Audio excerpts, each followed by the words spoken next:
It is.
Meeting to order. With that, I'll pass over to the clerk to get things started. Thank you, Mr. Mayor. I ask that you all rise for the singing of the national anthem.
We acknowledge that we are on the lands of Anishinaabe Nation. This spot where we gather is the traditional land of the Three Fires Confederacy, the Ottawa, Potawatomi, and Ojibwe. We also recognize that this land is now home to the Delaware Nation. This land was settled through the McKee Purchase Treaty of 1790, and we as beneficiaries of the treaty must recognize our responsibilities, including our collective responsibilities to the land and water. Mr. Mayor, we do not have a supplementary agenda this evening, and I have not heard of any disclosures of pecuniary interest regarding items on the current agenda. This evening we have a recognition of our former council members, Mr. Mayor, and we'll ask them to come forward. If you'd like to take the center also. We will, sure. And if I can also call on Councillor Bondi and Councillor McGrail to come to the circle also.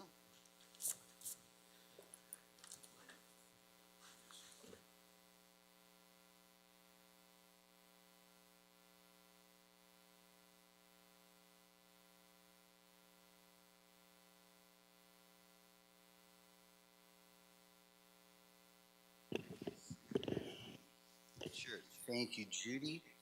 Well, it's my honor, Councillor Solomon, you'll be Councillor forever, to very regrettably say au revoir. You'll be missed, by me particularly. And after 36 years, City of Chatham Alderman from 1983 to 91, 9 years. Kent County Board of Education Trustee, 91 to 94. City of Chatham Alderman, 95 to 97, 3 years. And Municipality of Chatham-Kent Councillor, 1998, the year of amalgamation, to 2022, 24 years, for a total of 36 years. 40. Okay, so it's not my math, not my strong suit. 82 to 2022. Yeah, geez, Judy, thank you. It's our records department. Well, we'll just blame everybody, right? This government, so it's not my fault. So Doug, thank you very much. It's been a pleasure. You were very good to me, a mentor to me, and a friend to all of us, and particularly a friend to the public at large. You really stuck up for the widow on Willimac for years and years and years. Yep. And it's been appreciated, and I particularly appreciated your friendship over my 12 years. So congratulations and thank you. Thank you. Very much. Would you like to say a few words? Oh, do I want to say a few words? Do you have something prepared, perhaps? Glasses prepared for it. There you go. Oh, isn't that nice? Well, now I know what to thank you for. Yes. I was just about to Yeah. thank you. Well, we'll give you that first. Oh, well, I'll just hold that and not open that, if you don't mind. Oh, wait a minute. And on top of that, we will correct the typo. I was worried because as I was reading the gavel, when I talked about that, I said, service from 1982, and I'm saying, that's 40 years, and I knew there was 30. So we will correct the issue on here, move it from 36 to 40 years. Thank you. But I really want to echo what Councillor Bondi said as far as the service. Chatham-Kent is a better place. Chatham's a better place. Chatham-Kent's a better place because you did all the years you provided. So thank you very much. Thank you very much. I don't know, I'll just put that Yes, aside yep. for a minute, but I it can looks, hold that. it looks great. Thank you. I think you were just trying to make me feel younger is probably Yes, what the exactly. 36 years was. I just wanted to take the opportunity to do some thank yous. First and foremost is to thank council, mayor and council, for the presentation of whatever's in here. And that'll be a surprise for me, and the nice glass that I'm not getting, but I will eventually. It's fixed. I thank you very much for that. I want to thank the citizens of Chatham who have given me the honor of serving them in public office for 40 consecutive years. I want to thank the members of staff, those who are here now and those in the past who have provided such excellent service over those years. Particularly Hugh Thomas, the city manager of Chatham, and then the first CAO here, bringing us through a very difficult period. I learned so much from him. I also want to, I would be really remiss if I didn't do this. I want to thank my wife, Lynn, who's not watching, no doubt. And I think there's some home building show on at the same time. Maybe she's recording it. I'd like to thank her and my children who weren't, none of whom were born when I first got elected, and now who have children of their own.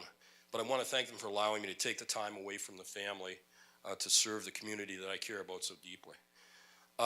That's enough with those thank yous.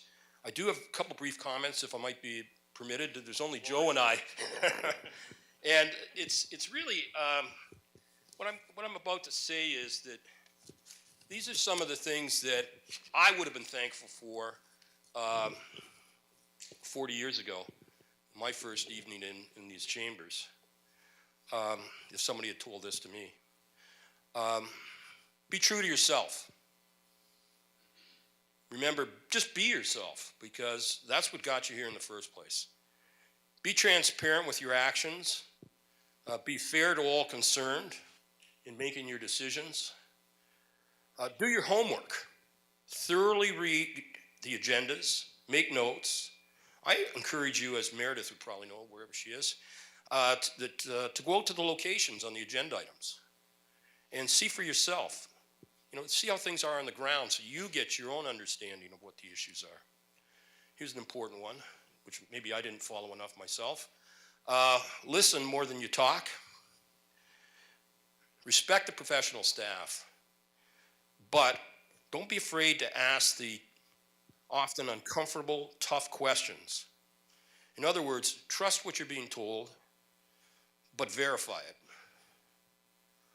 Don't be a rubber stamp. That's the worst thing. Public doesn't want you to do that. Don't be a rubber stamp, and don't be a mushroom. In case you don't know what a mushroom is, it's a vegetable that's kept in the dark and has manure laid on it. Don't be that. Know who your boss really is. Much as I appreciate the staff, it's not the staff. It's not the CAO. It's not the mayor. It's the taxpaying public. And remember, and this is one that's very important to me, remember, money doesn't grow on trees. It comes out of the pockets of your constituents. When you consider issues, think of the impact they have on those hardworking taxpayers and those on fixed incomes, who, by the way, is the largest demographic in Chatham-Kent right now. And when you set the taxes in the new year, well, remember me, but also remember that widow on Willimac and the pensioner on Pattison. And those were just metaphoric ways of saying, remember, there are people on fixed incomes. There are people who've hard-earned money, and they're meeting their needs, but just barely. They can't take a lot more. When you make decisions, don't just think about the intended consequences. That's easy. Think about the unintended consequences of each report or decision that you're called upon to make. For instance, just one example, if you have an immediate problem of housing, for instance, don't create another problem by shoehorning things into an area that is incompatible. Remember, the road to hell is paved with good intentions. Here's one that really is important that I think I hope you take some of this to heart. Learn the history of the municipal issues, because those who don't know their issues are doomed to repeat the mistakes of the past. I've talked to others. 40 years ago, the downtown Chatham Center was the huge issue in 1981-82 and in the 82 election, which ended up in a surprise where the sitting mayor was defeated, and we were all very surprised, and I was surprised to get elected, by the way. Remember, you're here to deal with municipal problems. You can't solve all of those, and you sure can't waste time on provincial, national, or worldwide problems. You're going to have enough on your plate.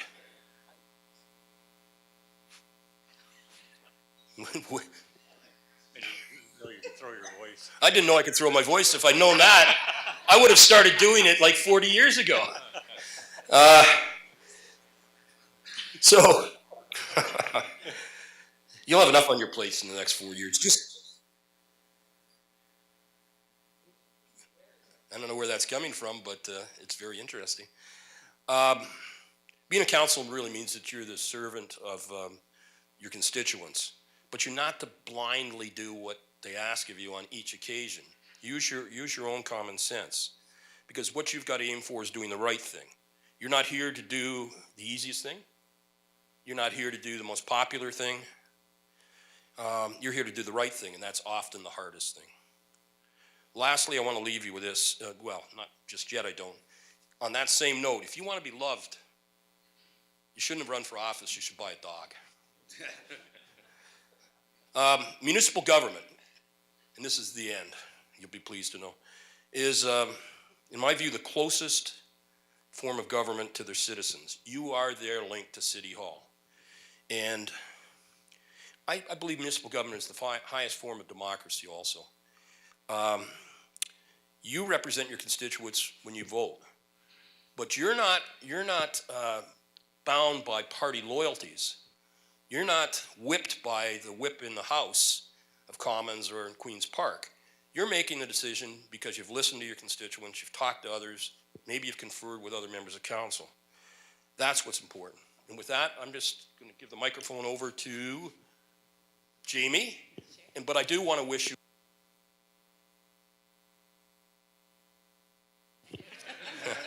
Oh, yeah? I do want to wish you all the best, because I know this is a difficult 4 years that you're going to be facing with inflation, and I know the issues that are before you. And good luck. I mean that sincerely.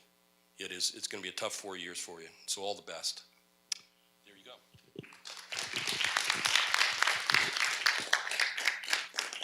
Thank you for that wonderful reflection. So, thank you for that. So now, Councillor Foz, which I will now call you Mr. Foz, I just want to take a moment to say thank you and just enlighten everyone on your 40 years of service within Chatham-Kent. So in 2008, you received the Ministry of Municipal Affairs and Housing 25 Years Long-Standing Award. From 1977 or 76 to 1997, 21 years on Dresden Town Council. 8 of those was the mayor of Dresden. From 2003 to 2022, 19 years, he sat as the councillor for North Kent, Ward 4. For the last 4 years, he sat with me as fellow councillors on Ward 4. I have to say that I'm so proud of Joe, and I'm so proud he was my counterpart. I learned, and I had the opportunity to learn and experience so much for my first 4 years. And Joe's always been just a strong person to lean on and talk to, and put me in the right frame of mind and on the right path. So I thank you. I have your phone number. We will be in touch because you're not getting away that quick. And I guess we just want to present you with this too. So it says 39, but I guess it's supposed to be 42. All right, we will have to work on our records here. Yeah, we will fix it. So pretend it's whatever. Okay. Just tell us the number to put on there. We'll put it on. So there you go. Thank you. But Yeah, I just want to echo with what Councilor McGrail said. I started 8 years ago, and certainly looked to you and Councilor Solomon, coming in new. We had all sorts of ideas to come in, and they really helped ground myself and others that started to say, you know what, we come in with one concept, and you quickly realize the intricacies of what we're here to do. So I want to thank you for talking about all that as far as what we're here to do. I think it rings true in so many ways. So I want to thank you for that wisdom that we can hopefully bring into effect the next 4 years. So with that, we're going to let you close it all up here with a 20-minute speech, all right? I think Doug said it all. I don't have to. Anyway, thank you for this opportunity to come here and be recognized, and for all the kind words. I have enjoyed my years on council for the most part, but there's always a start and a finish, and when you know it's done, please take that opportunity to realize that. I've had a lot of good memories. I've had a lot of good council people that I've worked with over the years, and staff, as Doug had mentioned, a very important part of your job is to rely on them for the most part. And as Doug says, you can't agree with them all the time, but they'll usually steer you in the right direction. And if you don't get the right answers that you're looking for, prod them a little further until you do get that right answer. To the new council, I was there 40 years, well, actually 46 years ago, because I was out for 3 years. I encourage you to grab a hold of this, to do it respectfully, to be yourself, as Doug had said. As Doug also said, do the right thing. You're going to be bombarded with difference of opinions all the way along, and the wrong opinions are usually more vocal than the right opinions.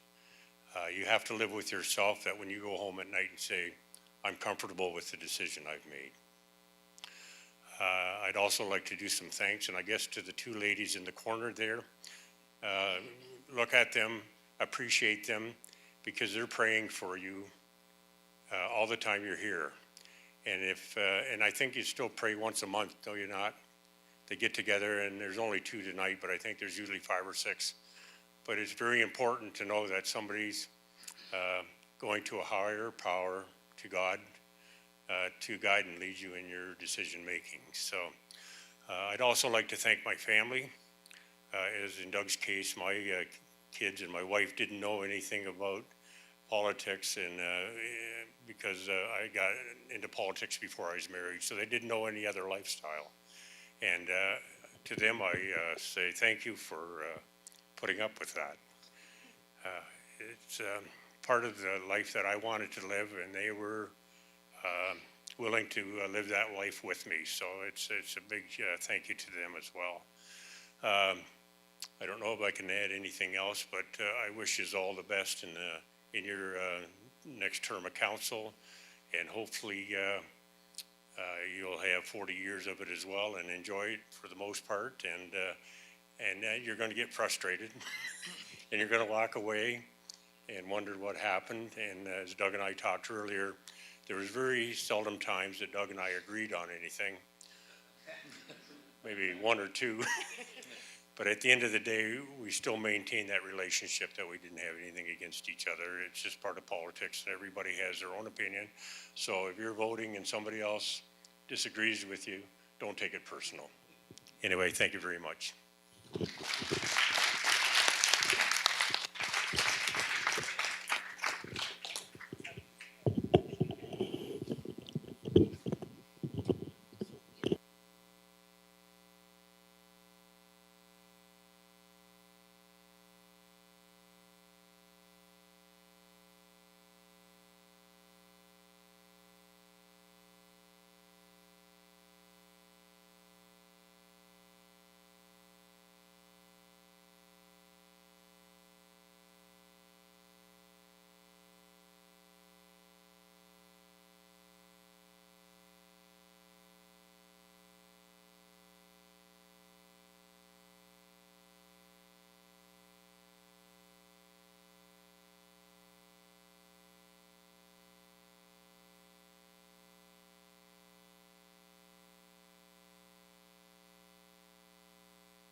Council, just before we move on,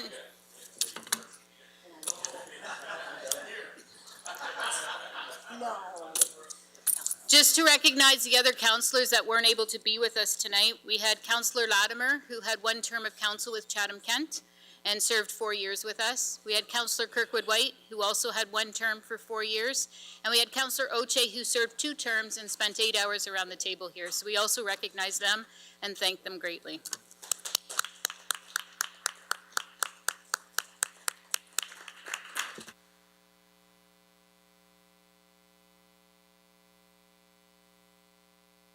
Okay, now we move on to the deputation portion of our evening. We have 13 deputations for this evening. We have a few that are in-house and will come to the podium, and the rest will be read by the clerk's office. So we will start with 2 that are for item 18B, and 18B is with regards to the councillor appointments for committee and council and local boards.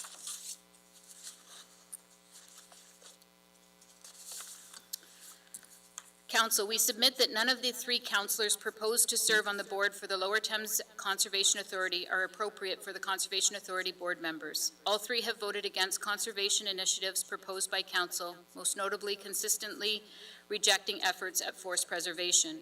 While the primary role of Conservation Authority is not conservation per se, conservation efforts fall within their remit. Conservation authorities do have a primary role in the protection of water bodies and wetlands and forest, and are vitally important to prevent drought, regulate flow, and minimize runoff pollution. Having board members that oppose regulatory efforts to preserve what little forest we have in Chatham-Kent, given the vital function of forest perform, would be analogous to appointing habitual offenders to the Police Services Board. Furthermore, 2 of the proposed councillors have track records of serving ineffectively on the Lower Thames Valley Conservation Authority Board. Council Principal served as a term as a Lower Thames Valley Conservation Board member and had poor attendance record at the board meeting. This alone should disqualify him from serving again. Councillor Thompson served as the chair of the Lower Thames Valley Conservation Authority under 2014 to 18 council, and the Conservation Authority under his tenure as a poor record for dealing with Conservation Authority Act's violations. Few violations were investigated and fewer prosecuted. Most notably, an allegation was made of fill placement in the provincially significant wetland on the property owned by Councillor Wright, then a Lower Thames Valley Conservation Authority board member, during this time, and Lower Thames Valley Conservation Authority declined to investigate. We need appointees to this board that will ensure that the Conservation Authority meets its regulatory responsibilities to protect water bodies and wetlands and prevent and prosecute violations against the regulations. The appointee surely must have a strong conservation ethic and refuse to ponder to minority interest, no matter how vocal. Failure to make the appropriate appointments can only add to the pressure to have the ministry audit the Lower Thames Valley Conservation Authority and risk sanctions. And this is submitted by Phil and Ann Lenore, residents of Nearkirk. The next deputation on item 18B as well is from Pat Sylvain. I am writing today to express my dismay regarding the 3 councillors that are renamed to represent the municipality on the Lower Thames Conservation Authority Board. It is my opinion that all 3 are not supportive of woodlot preservation. Thank you, Pat Sylvain.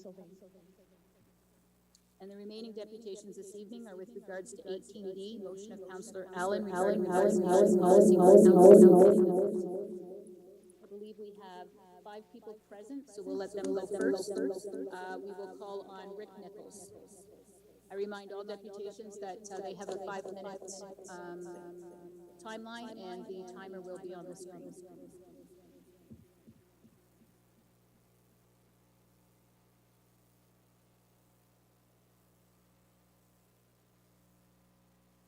Sorry, Mr. Nichols, if you can just hit the microphone right in front of you on, great, so the people at home can hear us, great.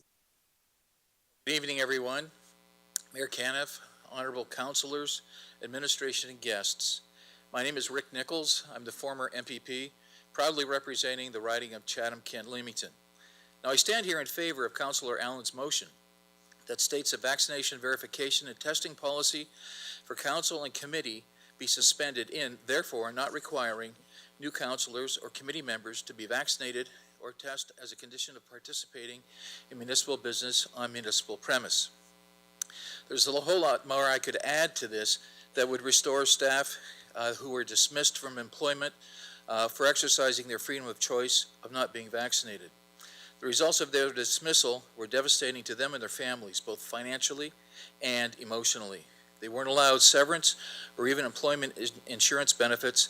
That was wrong, and when I was in office, I was inundated with emails and phone calls from distraught individuals.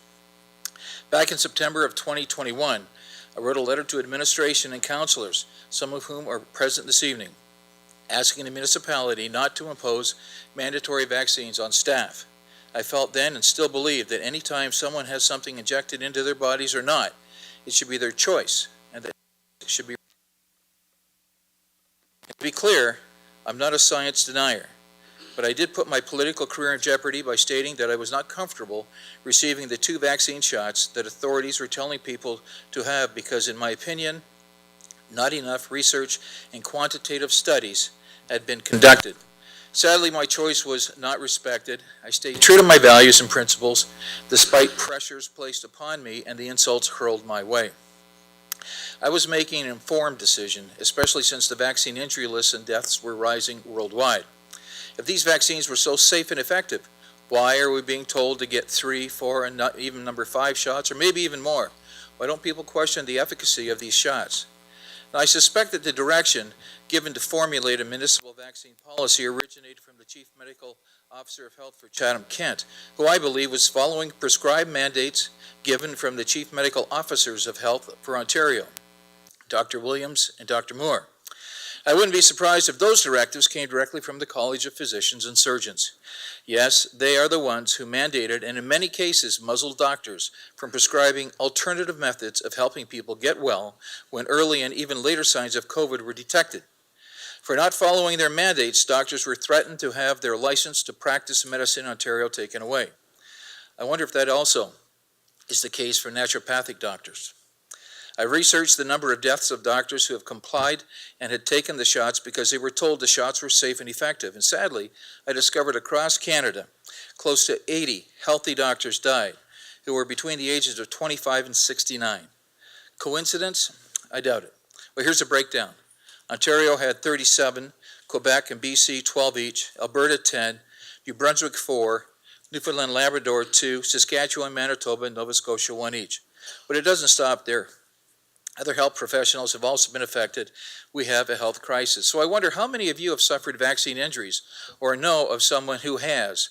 What about those who died suddenly, had sudden cancer, strokes, heart attacks, myocarditis, blood clots, stillbirths, or miscarriages? All have been vaccinated. Have you noticed how many number of people are contacting VAIDS, that's vaccine autoimmune deficiency, and how that's increasing? Science is proving that with every shot, one's immune system is continually lowered, making them more susceptible to illness and disease. The number of hospital cases of people sick and in some cases dying from COVID is 80 to 90% vaccinated. Now, the motion before you is a good motion. It needs to pass. But I believe it is only the beginning. One's right to bodily autonomy and medical privacy should be preserved, especially now that Omicron is no longer a disease of the upper respiratory and has been compared to the common cold. And the same goes for masks. Science has proven that masks do not stop transmission of any disease. If someone is sick, stay home. Who will argue that fresh air is the best air to breathe? But I will add, if someone is wearing a mask, respect that. Respect that because that is their choice. Policies on vaccines and testing are being dropped in many municipalities, such as Toronto, Hamilton, and Windsor. When it comes time to vote on this motion, I would ask that you seriously consider the points I have provided, as well as that of others, showing support of the motion, and vote in favor of Councillor Allen's motion. I thank you for your time. Well, that was perfect timing. Thank you. Next speaker is Shelley Krusik, sorry about that. And on deck will be Susan Beth Martin.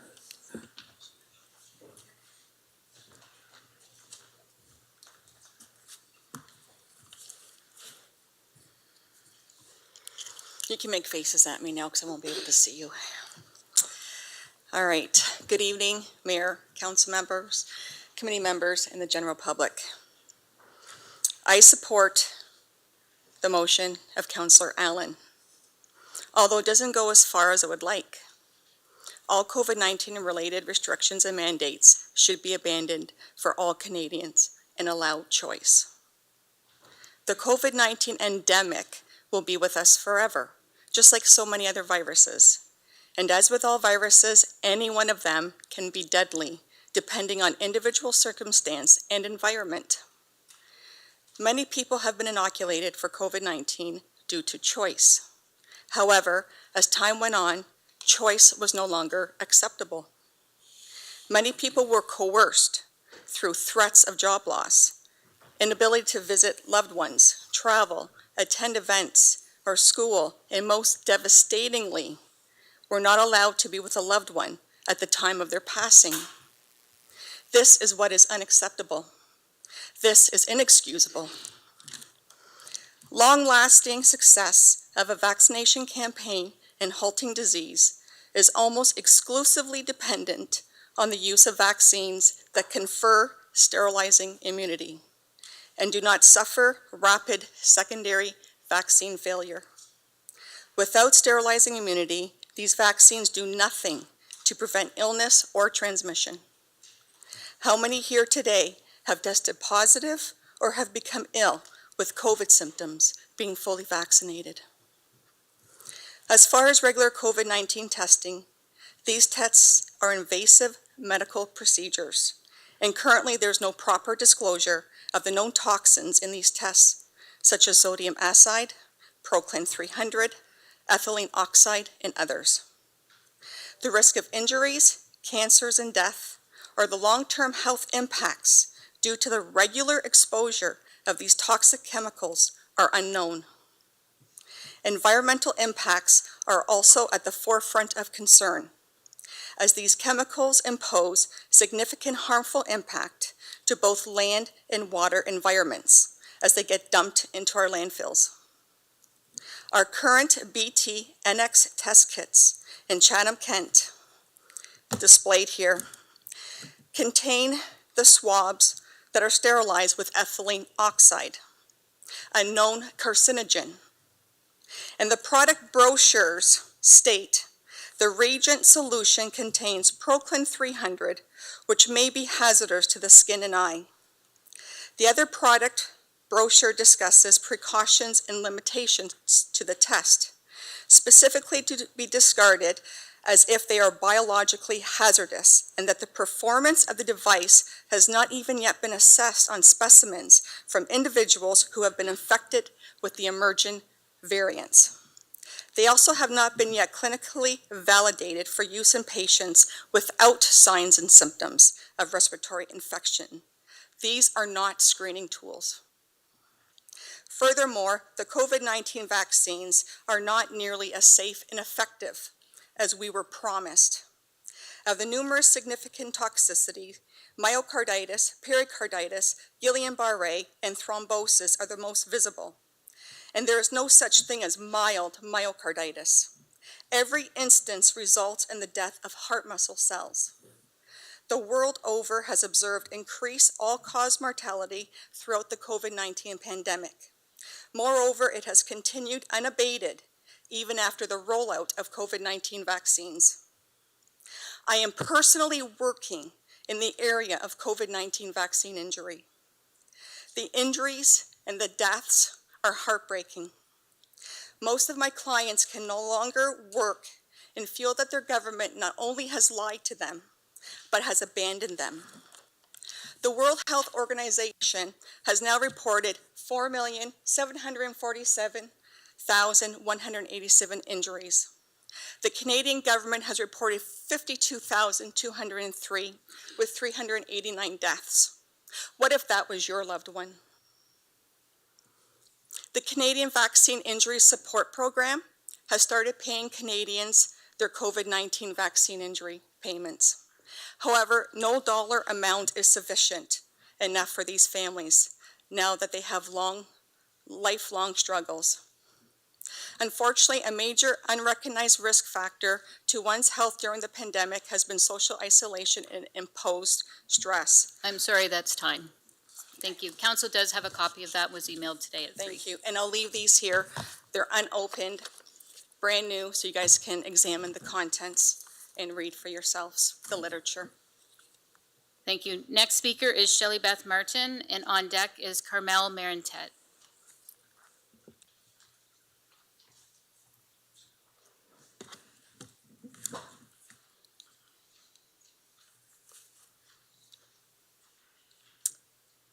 Good evening. My name is Susan Beth Martin, and I am a pharmacist, have been one in Chatham-Kent for the last 28 years. I am speaking on behalf of the Canadian COVID Care Alliance, which I am a member, and this deputation was written by Dr. Stephen Pellick, who is a PhD of biochemistry, a professor at the University of British Columbia in the School of Medicine, and also the chief medical officer of a company called Connexus. Dear Council and Committee members, on behalf of the Canadian COVID Care Alliance, we are responding to a motion put forward that would suspend the requirements for councillors and committee members to be recently vaccinated against COVID-19. The CCCA consists of a core group of over 600 Canadian scientists, healthcare professionals, and lawyers.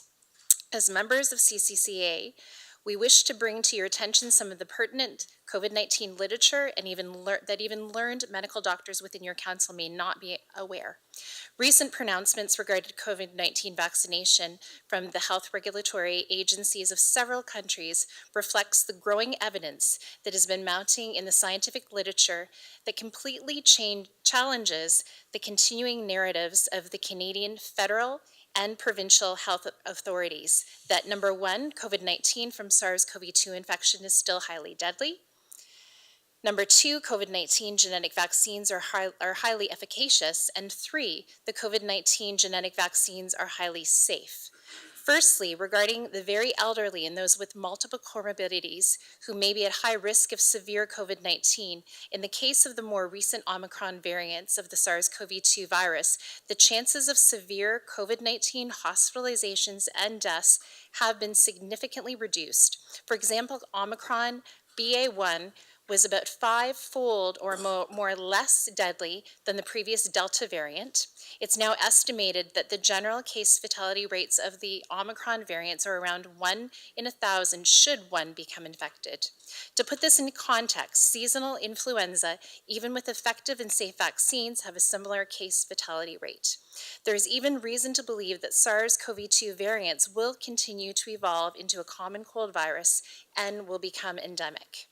Secondly, with respect to the assertions that the COVID-19 genetic vaccines are highly efficacious, this has been based on limited clinical studies that have been performed with only about 10% of the normal animal and human trial testing that have been conducted with traditional vaccines.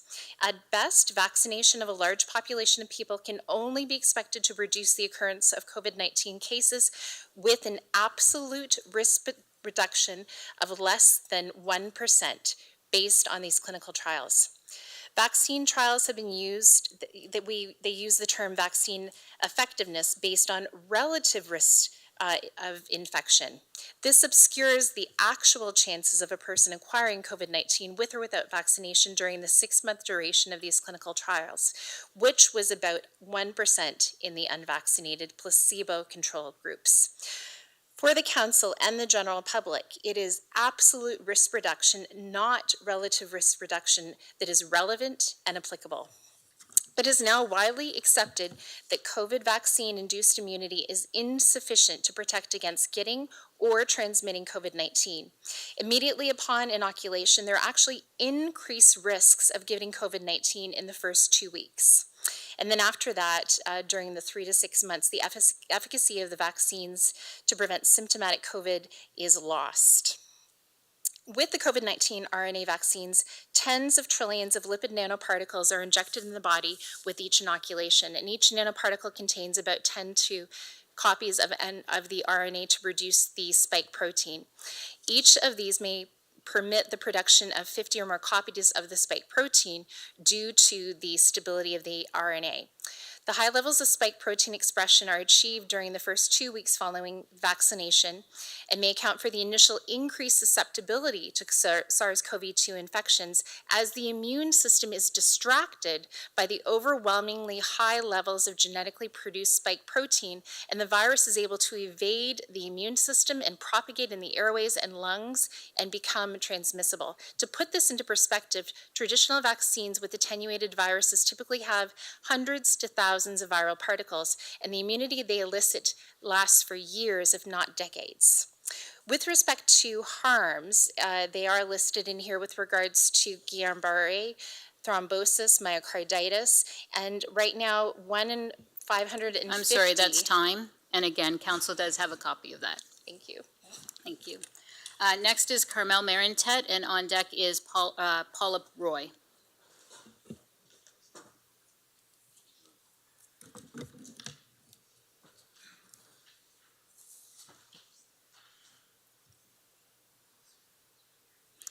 Mayor Caniff and honorable councilors. My name is Carmel Marintet. I'm currently retired from practicing as a retail consulting pharmacist of 40 years and spend most of my time as a medical researcher and educator, but still very much interested in the welfare of the residents of Chatham-Kent. I'm today responding to the motion put forward that would suspend the requirements for councilors and committee members to be vaccinated against COVID-19, including all staff and contract workers for the municipality. The vaccine program was launched in January of 2021, which allows sufficient time to determine whether it was a success or a failure. The goal, I believe, was to protect the vulnerable, the elderly, from contracting COVID-19 and dying from the infection. Was the goal met? What measures were taken to evaluate and assess whether the goals were met? Doctors throughout Canada are witnessing an increase in deaths from mostly myocarditis, strokes, and cancers. You need only to search the obituaries to see an increase in numbers over the past 2 years. For example, during a week in October of 2020, there were only 6 reported deaths. And this was at the peak of the pandemic. Exactly 1 year later, roughly the same week in October of 21, there were 16. Should there not have been a decrease in number of deaths instead of an increase? Is this not a reason for concern? What is causing the citizens of Chatham-Kent to die at such an alarming rate? Today, our weekly average is 20 deaths. A few times, the numbers reach to 30 in 1 week. This is shocking. Why do we hear more ambulance sirens today than we did prior to 2019, or even during the year of the pandemic? Dr. Colby has stated that the COVID-19 infection is still deadly, and yet the increase in deaths are mostly from myocarditis, strokes, and cancer, not COVID-19. It was also stated that the COVID-19 vaccines were proven to be highly efficacious. But we're seeing an increase in people sick from the infection, not just once or twice, but up to 3 times. Obviously, the vaccines aren't preventing people from getting COVID-19 or preventing its reoccurrence. So what is the point of mandating these vaccines? Dr. Colby also stated that the COVID-19 genetic vaccines were proven to be safe. Could he show us the proof that he is referring to? I'm very much interested as a medical researcher. In fact, September 30th, the Ontario government admitted that the Moderna vaccine caused myocarditis. As a practicing pharmacist, I was taught that strict labeling requirements had to be met to ensure public health safety, such as drug identification number, brand name, generic name of the vaccine be placed, and expiry date be placed on the package and vials, and that a package insert to be included in each package would inform the healthcare practitioner administering the vaccines of its mechanism of action and possible side effects. I personally visited a local pharmacy and spoke with the pharmacist on duty to verify that these requirements were being met. To my dismay, I observed that they were not. The vials had none of the requirements on their label. I asked for a package insert, to which she replied that she had none, that they were tossed out. I asked if they could keep one for me, and I would come at a later date to pick one up, to which she replied it wouldn't be possible. I've been informed by various pharmacists across the country that the package inserts are actually blank, devoid of the information required by law for manufacturers to supply. To date, all of the 4 COVID-19 vaccine manufacturers have yet to reveal the ingredients in the vaccines. This is an outrage. Do the residents of Chatham-Kent not have the right to know what they're being injected with? Perhaps we need to look outside of Canada for answers. Israel, with the highest vaccination rates, have the highest COVID cases. Denmark, Norway, Switzerland, Sweden have all dismissed their COVID-19 vaccine programs. Why? Should we not be researching to find out why? Should Council not be exercising caution before proceeding with these vaccine mandates?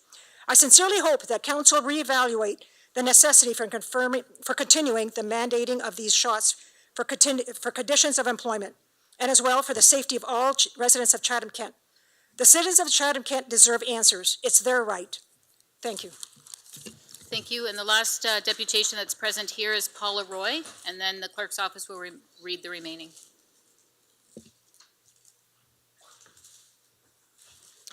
Good evening, Mayor Caniff, elected members, and public at large. I have been a citizen of Chatham-Kent for 68 years. Never have I felt more devalued or victimized as I have in the last few years.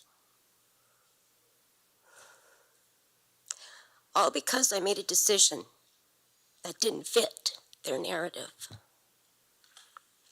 My choice for bodily autonomy, which is my choice. It's no one in council. It's not the Prime Minister Trudeau. It's not Mr. Ford. It's my choice. I am totally in favor of this passing that Connor Allen has brought forward. It needs to stop. It not only should end with the council, it should end for everyone. I feel it's going to create further division for the citizens of Chatham-Kent. The chosen mentioned to be exempted from mandates are elected to do the best at decision-making for all residents of Chatham-Kent. We need to move forward in a positive light and end mandates for everyone. If policy for mandate in the workplace ceases in council, this should be encouraged for all workplace, as this never should have happened in the first place. It's been totally unethical. Municipal level of government with all communities needs to take the first step to bring the change forward.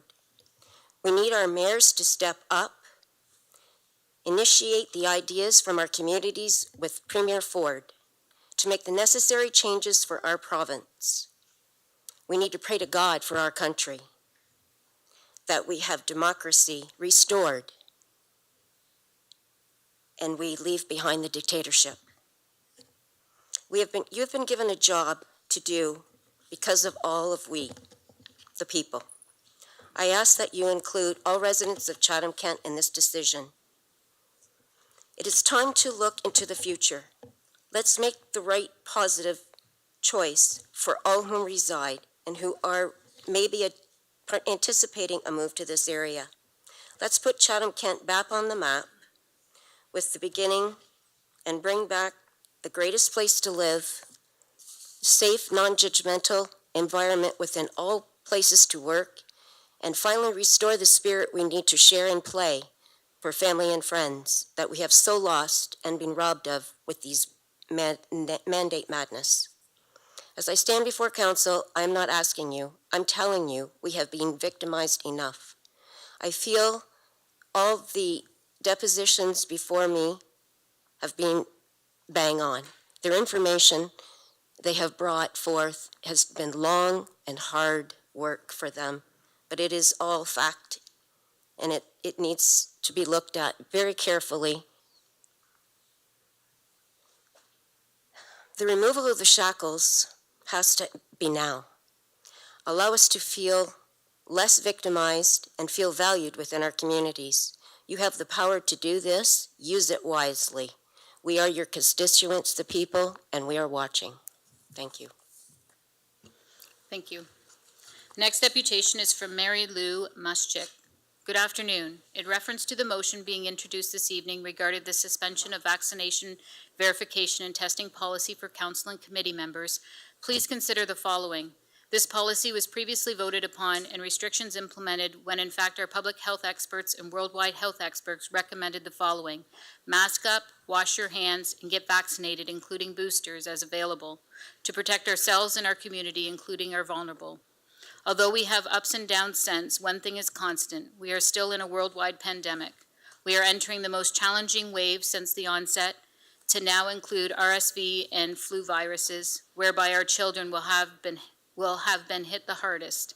Doctors from one end of the province to the other have pleaded with Dr. Moore to reinstate mask mandates to help take the pressure off the overloaded hospitals, including Chatham-Kent. To date, this has not happened. Rather, Dr. Moore declared a strong message. Everyone should be wearing masks in all indoor settings. Yet we have Chatham-Kent-Council members who believe now is a good time to lift restrictions. Instead, let's consider a motion for mask mandates again as another layer of protection in the name of our children and vulnerable. Chatham-Kent-Council has been leading this community by example. Utilizing all tools available is our duty.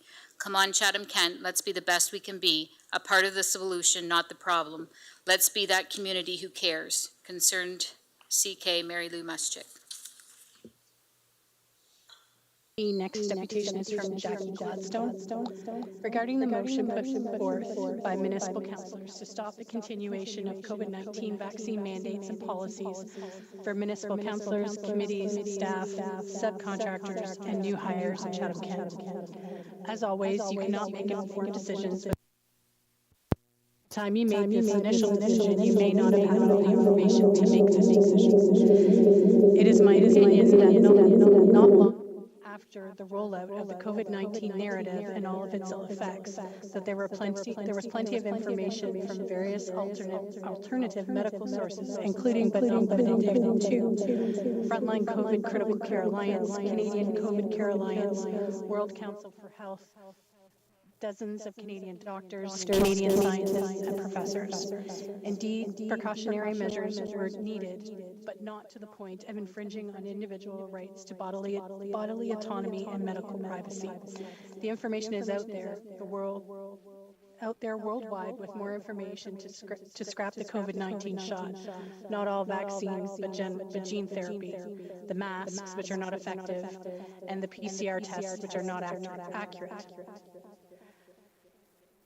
As this motion is being put forth, there are doctors who have held out from being in a legal battle with the College of Physicians and Surgeons. Already,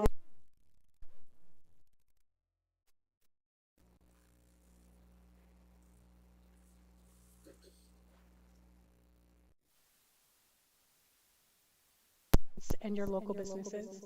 I support those councillors putting forward this motion to end the COVID-19 mandates and policies for the municipality of Chatham-Kent. Sincerely, Jackie Gladstone.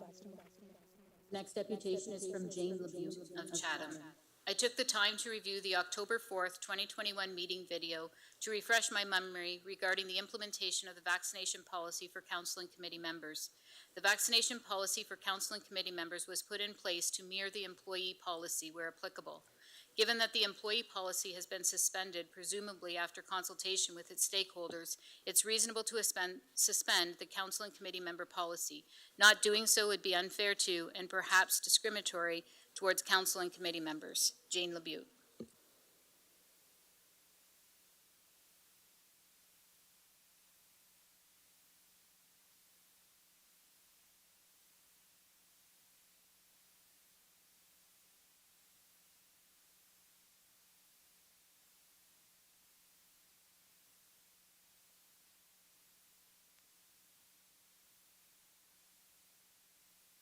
Show on CK radio stations. I have come to be known by a wide range of customers, clients, as well as globally known researchers, naturopathic doctors, and scientific advisors. I am also in a position whereby long-term customers trust me.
Chatham-Kent, who pays taxes here my entire adult life and homeowner life.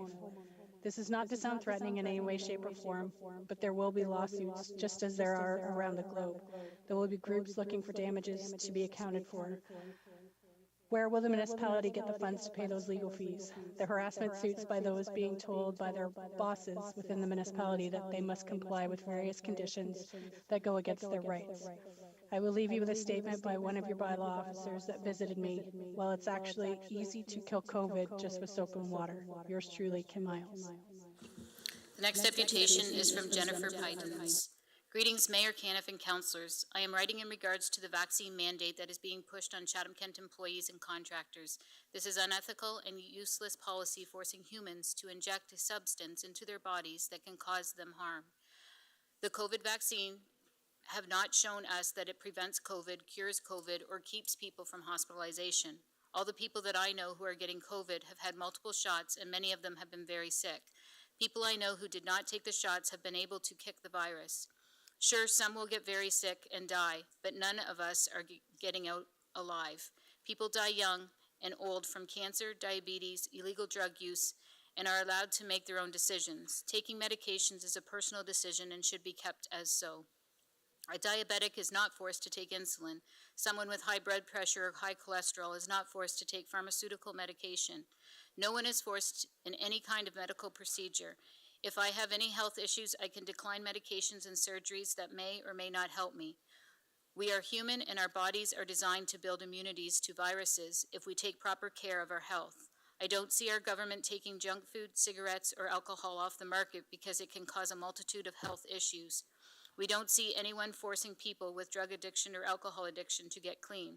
It's still okay to kill an unborn child. My body, my choice. We still live in a free country where people are allowed to make choices that are best for them. No one should be forced to inject or put anything into their body.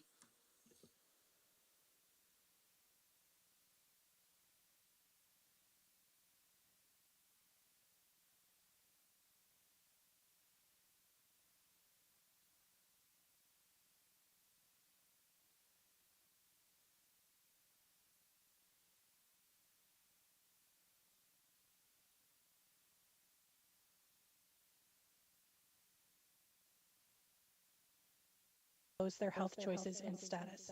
Thank you for your time and consideration, Elizabeth DeLange. Mr. Mayor, that brings us to the consent agenda. So this evening, we have the following reports that are pulled. 14D, the Hexagon ICAD solution for Next Generation 911, pulled by Councillor Sakachi. Item 16A, Special Events Processes, Applications, and Information. This is pulled due to a presentation by staff and Councillor Carmen McGregor and Councillor Story. Item 16C, the motion of Councillor Thompson with request to include Chatham-Kent into the MTO golf cart project is pulled by Councillor Thompson and Councillor Sakachi. Item 17A, the 2023 interim tax levy due dates and borrowing bylaws is pulled by Councillor Carmen McGregor. Item 17E, the 2023 budget premiere and inflation impacts is pulled due to a presentation by staff. Item 18B, the councillor appointment to committee and council and local boards. We have a clarification on a change to one of the committees. And item 18D, motion of Councillor Allen regarding vaccination policy for council and committee members, pulled by Councillor Allen, Councillor Thompson, and Councillor Carmen McGregor. Therefore, Mr. Mayor, the following will be approved in the consent agenda. Item 14A, B, 15A, B, C, 16B and D, 17B, C, D, and items 18A and C. Councillor Finn, will you move that? Happy to make that motion. Seconded by Councillor Doyle. Any questions? Seeing none, we'll put it to vote.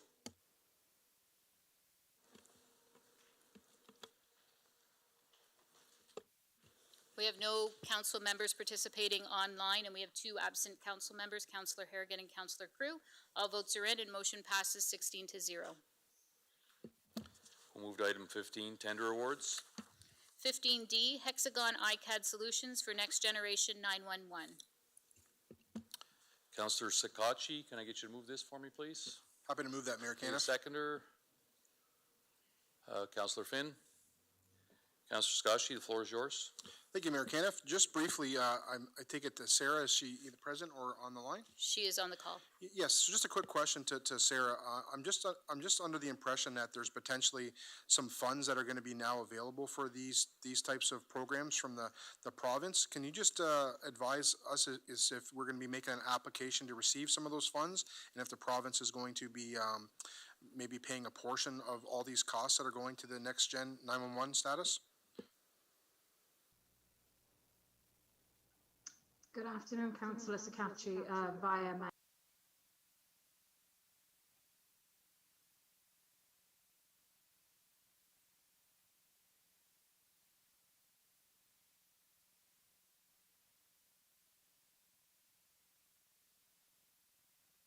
Which I'm currently working through the forms with Chief Con and Inspector Chakowski. What we do know at this stage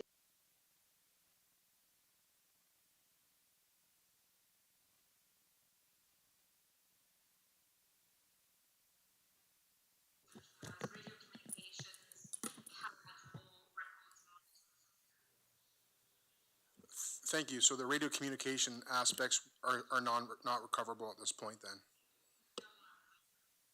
in the funding, they are only allowing for core next generation 911 software, hardware, resources, training and consultancy services. Thank you very much. That is all, Mayor Caniff. Seeing no other questions, we'll put it to vote.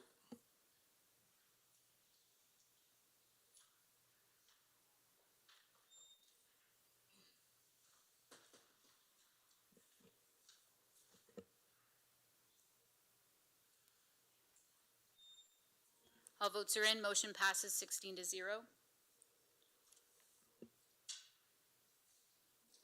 Moving on to item 16, Infrastructure and Engineering Services. 16A, Special Events Process Application and Information. And we have a presentation from Genevieve Champagne, the Coordinator of Active Transportation and Special Events.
There we go. I was like, wait. Good evening. I am Genevieve Champagne. I am the, oh.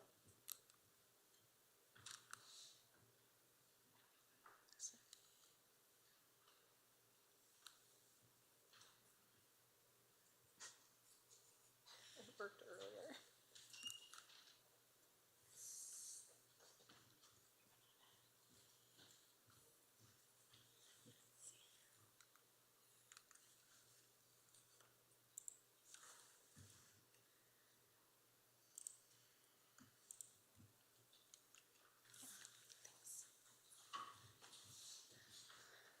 Good evening. I am Genevieve Champagne. I'm the Active Transportation and Special Event Coordinator for the municipality.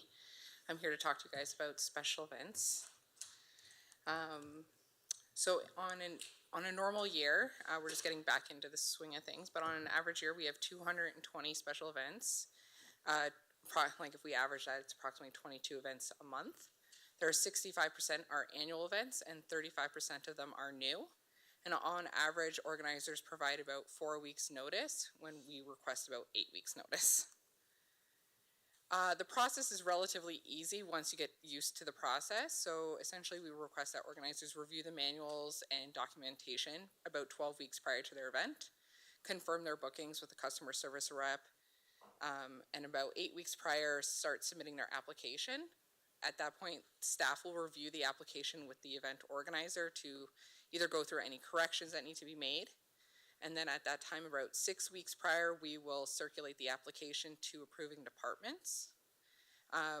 Around 4 weeks, we start to get those application approvals back in, but additional information is usually required if the event has alcohol, fireworks, amusement devices, or food. So at that point, we'll gather the rest of those documents and then recirculate the application.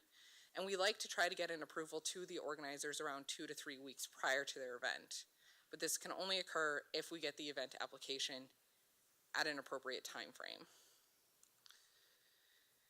This is just an overview of the time frame, a timeline that we see throughout the year. So starting in January, February, and March, we go through public information nights, training sessions with our customer service reps and staff, and we start to see applications start to roll in, and preferably we would see them rolling in around 8 to 12 weeks prior to their events. So as you can see, the months are kind of color-coded.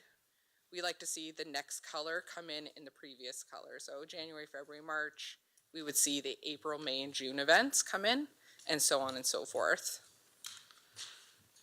There are different types of events that occur within the municipality. So we have public events, private events with alcohol, TSSA, and fireworks. Those are events with liabilities. And then we have private events without liabilities, and then we have filming events. There's a different process for each of those events. So a public process is followed for all events that involve the public attending a municipal property. A private process that includes liabilities will essentially revert to a public process. So those liabilities will include alcohol, fireworks, TSSA devices, and filming. And the public process consists of reviewing the manual and alcohol policy, reserve the location and date, submit a special event application, application is reviewed internally, conditions are outlined by staff, and then the approval is granted. For a private process without liabilities, the organizer simply has to contact a customer service rep and book the rental facility. A special event application is not required. The application process. So there's two different types of documentation that the public need to review prior to applying. One of them is the special event manual, which goes through the application process, insurance, security, the municipal bylaws, and the departmental information, such as food, alcohol, tents, street closures, and then there's various appendices that go along with that. The municipal alcohol policy is also an additional policy that needs to be reviewed if your event has alcohol. And that policy goes through the purpose of the policy, areas designated for alcohol use, certification, controls, accountability, policy violations, policy monitoring, applications, and then again, various appendices. The application prior to 2020 consisted of a 2-page application with several forms that followed, depending on what activity you would be doing. After numerous complaints or suggestions, we combined all those documents, as many as we could, into one application. So increased the application from 2 pages to 4 pages, but now it includes the overall event details. There's an additional activity section, which is the next slide. Parades, walks, runs, road closures, music, animal attractions, amusement devices, temporary electrical services, filming, tents, designated smoking area. And then the last page is essentially our hold harmless section, which does the notice of collection, event agreement, hold harmless, insurance, liability certificate information, the signature lines that essentially you're agreeing to those terms, and the special occasion permit holder signature line, which is again saying that they agree to the municipal alcohol terms. The additional activities, these are sections that require additional forms. So alcohol, fireworks, amusement devices and rides, food, and temporary electrical services all require additional paperwork that is outside of essentially municipal control in a sense. So for alcohol, we need the fire services checklist that just shows us essentially the floor plan of the beer garden. the SOP, smart server list, insurance from the SOP host, and a site map of where that alcohol would be taking place. Temporary electrical services, we just need your ESA numbers. That way, when you're hooking in and hardwiring into our systems, that the electrical is up to electrical standards. Fireworks, that is a process in itself where organizers have to apply for that. We do need to get notice and consent from supervisors so that they're aware fireworks will be on site. And then it goes through the fire department where we coordinate with them in getting that approval. That information, once it's approved, then goes into the application. Amusement devices and rides, this includes TSSA operator license, the permit for each device, insurance from that provider, and a site map of where those are located. And then food, our food organizer form and the food vendor form, and that information is distributed back to public health. And then we get into customer service. So the special events team, I do hold the title special event coordinator. However, that doesn't mean it's just me that looks after these. I peer manage the customer service team, where we work as a group to collect applications across the municipality.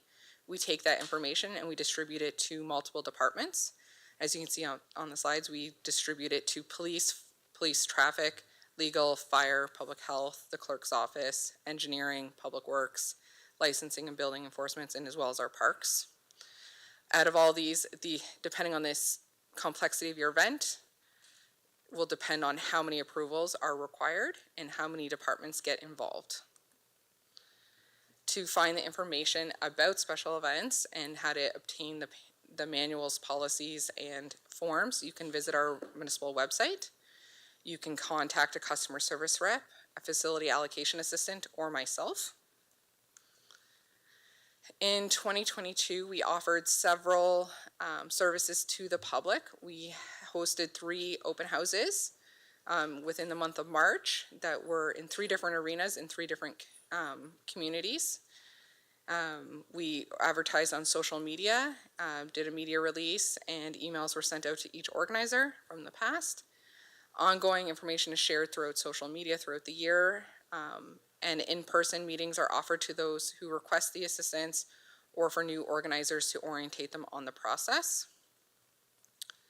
In 2023, we'll be doing the same information sessions. However, we'll do 1 a month for 4 months. The counselors and organizers are all welcome to attend these meetings in any date or location that is suitable for their schedules. Forums are available at these information nights. Presentation will be given at the beginning, followed by a question period. And a media release has already been sent out to council and the news outlets for the 2020/2023 dates. And an email has already been sent out to the event organizers we have on file. An informational video has also been created and posted online for a step-by-step walkthrough of the application form and the process. It can be found on our municipal website. Ongoing information is shared through our social media, and in-person meetings are still offered to those who request additional assistance or for new organizers to orientate themselves on the process. And that comes to the end. Above is listed the 4 open houses that will be taking place and which arena they'll be taking place at and from what times. So our first one will be this Wednesday in Tilbury at the arena from 7 to 9 on December 7th. Thank you. Councillor C. McGregor, followed by Councillor Story.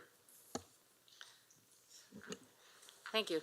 Trying to vote instead of turning my microphone on, so it's a challenge tonight. So, thank you, Genevieve. I had sent Genevieve a number of questions today, and some were actually addressed in your presentation. So, thank you very much for that. I just had a couple of other questions that I know you offered to bring information tonight and such. So, just so that it gets out there. So, I guess. One thing I was wondering about is, like, I know you're doing these presentations for groups and events and that, but I'm a little more concerned about the annual committees that have been running for year to year that may not feel the need to go to have a understanding of the manual and may not understand that changes that actually will come to budget regarding the road-based fees that may be incorporated. And I'm wondering, is there any plan on how, like, is there going to be any other notification? I can just see that come spring, certain events are going to come forward, and all of a sudden there's going to be these fees attached to them that they were unaware of. And not all events are flush with money. Many are very much volunteer run, and some of them don't even make their money until the event is held. So I'm concerned, and we've had this with fee-based issues in the past, that, you know, either a report came like this and it went to budget, and we all thought it was a great idea to do it. But then when, you know, when the paper hit the ground and people were trying to do things, then it became a very big issue, and I don't think we fully understood at that point in time. So that is one thing. I would like to know, you know, is there any other thought and process to sending out to those annual ones that have been going on year by year? One of the other questions that I had, get to the right one, my right questions here. It's better pull this up where I can see it. Had to do with the Ontario Network of Municipalities and Event Planners. And I know you obtained information to see what was going on across the province and stuff. I'm kind of curious to see which ones actually replied to you. And because I'd like to maybe understand the demographics of the areas that you actually got a reply from, if there's any comparators to our community that make, you know, a viable comparator. You know, I when it comes to event planning and that kind of stuff, I would have a hard time thinking and comparing myself to Toronto in our community here and for our events that are planned within our community. So I would like that, and also I know your manual's attached and those edits are in your manual. And I know we had a discussion about it being a draft. To me, it is a draft at this point because it's not official. So sometimes, and when a manual's attached, and not even just your report, any report that we get, when the changes come to us, it's really good if they're highlighted so that we can pick it through so that we understand. But, you know, overall, great presentation, and thank you for the report. But if you could just answer those couple questions, I'd be really happy. All right. Thanks. Thank you, Your Worship. For the notice, we do plan on emailing the organizers that we do have on file. We do email just because most of them don't provide an address, or they provide an address based on their business organizations, which isn't always valid either. So we try to stick with the emails, but they'll get an email notice, as well as we'll put it on the municipal website on the how to get started page. So that way it's just like we did with COVID regulations. It will just be essentially a flag at the top that will just note changes to the manual and what changes those are. Good. And as for the municipal network, so I did contact the municipal network. A question was sent out to the network itself. There's approximately 63 members, however, only 16 responded. Of that, those were the municipalities that did surround us, so Windsor, Sarnia, London, Guelph. We had some in Toronto, Cambridge, Kitchener. 8 of those all have road-based fees, so half of them did. Another good portion of those were actually looking at adding those fees themselves and wanted to actually get that information as well. So we like to share that information between us, and usually if one of us has that question, someone else in the group has the similar question. So they also found it helpful when they were sharing their documentation, so they may be seeking that information as well. And that's, I think that pretty much answers that. I'm glad to hear that we've had some surrounding response in that fallout there. So, and just to be clear, so that is understood, this will still come to budget, and we will have the opportunity to discuss these road-based fees at budget time. Correct? Yes. So this report is basically just approving the verbiage to go in the manual. If the road-based fees are approved in budget, then that manual will be released as is. If the road-based fees are declined in budget, then that section would be removed from the manual and released as is. This is just so that way, once you guys are done budget deliberations and what is approved and not approved, we can immediately move forward, so that way we don't have to come back to council again with any other changes. Perfect. Thank you, Genevieve. Thank you.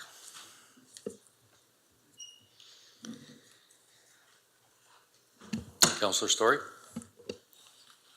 Thank you, Mayor Caniff. That was a great presentation, Genevieve. I really appreciate that detail. It really goes to show when you see all the steps that are required to make sure it's safe for everybody and fun, it makes you have a whole new appreciation for event organizers and what they need to do to put on something like this, as well as for the staff who help them. So thank you very much for explaining that to us.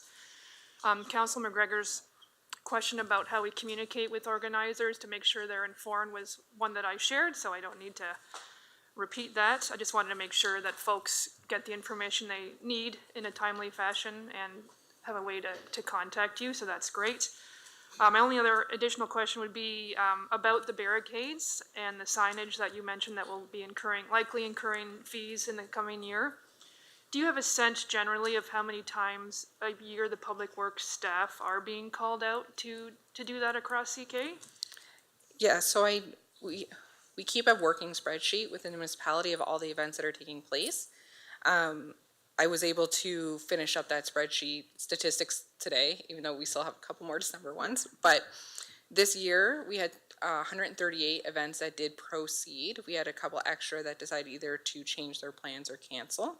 But out of the 138, 71 of them were approximately road closures, which would account for 51% of our events have road closures and call-out staff. And of those, they vary between 2 barricades up to 30 barricades. Even when they specify how many barricades they may need on an application, they may need additional ones, but that is up to our engineering department to decide based on the road closures that are necessary to keep a community safe. Okay, so maybe a general estimate might be about half of the event organizers will be affected by those fees moving forward. Okay, thank you very much. Okay, seeing no other questions, we'll put it to vote.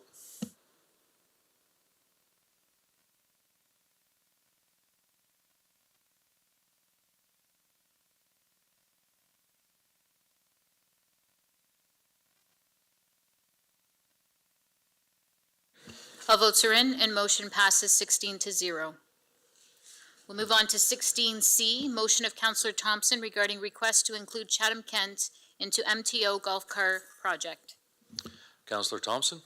Thank you very much. I would move that whereas on June 3rd, 2020, the Ministry of Transportation Ontario introduced a new pilot project for golf carts, legally referred to as golf cars.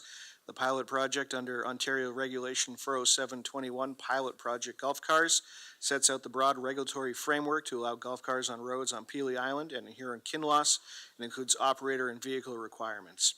And whereas the pilot is intended to assess these vehicles over a 10-year period in order to examine their ability to safely integrate with other vehicle types and determine whether existing rules of the road are adequate. And whereas there are no plans or communications or opportunities to grow or expand on this pilot project, allowing other municipalities to participate, therefore be it resolved that Chatham-Kent authorize a letter to appropriate ministers and MPPs for possible inclusion of Chatham-Kent communities like Mitchell's Bay and Erio to be added to the golf carts pilot project. Councillor Scotchy, will you second that? Happy to put it on the floor, Mayor Caniff. Okay. All right, I just have a couple of quick comments here. First off, I want to thank Chris Tiber for helping me draft this. This is a first step, and there's still a lot of questions, policies, and details that would need to be worked out before anything else came back or we could begin to implement it. I've had a couple of questions about other communities, and to be honest, I just couldn't include all the ones that may or may not be interested, so I just left it at the 2 big ones that I had heard from over the last few years. I'm bringing it because it comes due to a number of reasons. First and foremost, the request I've received in favor of golf cart usage from residents and tourism operators in my ward, and previously published reports from users in Mitchell's Bay as well. I'm also bringing it because I believe there needs to be a more equitable enforcement framework around golf cart usage in the municipality already, and this is one of the only ways that I could figure that we could do that with the help of the provincial government. Speaking of the province, the Our MPP, Mr. Jones, has stated that the request has to come from the municipality and that the province wouldn't act on requests from individual residents. So it has to start here, and that is what this is, simply just a start. Hopefully we could get Mr. Jones to help champion this issue and move it forward through the provincial government. Thank you. Councillor Sakachi, followed by Councillor Pincinel. Thank you, Mayor Caniff, and through you, just some brief questions, more so comments that Councillor Thompson already touched on a little bit, because I have had a few people reach out to me in this regard. Just to make sure the public is aware that this isn't the approval of golf carts, as Councillor Thompson said. There's a lot of questions and concerns, and I know Mr. T-Bear's team will likely address those regarding the cost associated with enforcements if these things do go through. But those conversations would happen, once we see if the province is even having any more people able to go into this pilot project, which, Mr. T-Bear, could you correct that you are unaware of this is possible at this time or not? Thank you, Mayor Caniff. Yes, so that's correct. We're not aware of any expansions of the program as of right now, but if with the submission of this letter, if they are willing to entertain additional communities, then we're happy to bring back more information to council. So I am going to support this motion tonight, but just wanted to clarify to the residents that reached out to me to oppose this. It really is just the starting grounds to have the conversation, look at if it's potentially a possibility, and then we can ask all those hard questions and budget implications if it goes through. So happy to support looking at this aspect and looking forward to seeing if it is a potential possibility. Thank you. Councillor Pincinel, followed by Councillor McGrail. Thanks, Your Worship. I do support this pilot project as well. This past summer, I took a boat trip in Lake Erie. We went to Cedar Point. We stopped in this little place called Put-in Bay on the way back. Golf carts are fully legal there. Naturally, they have to have headlights, signal lights, brake lights, all that stuff, seat belts, the whole bit. But I'm telling you, what an economic driver that was.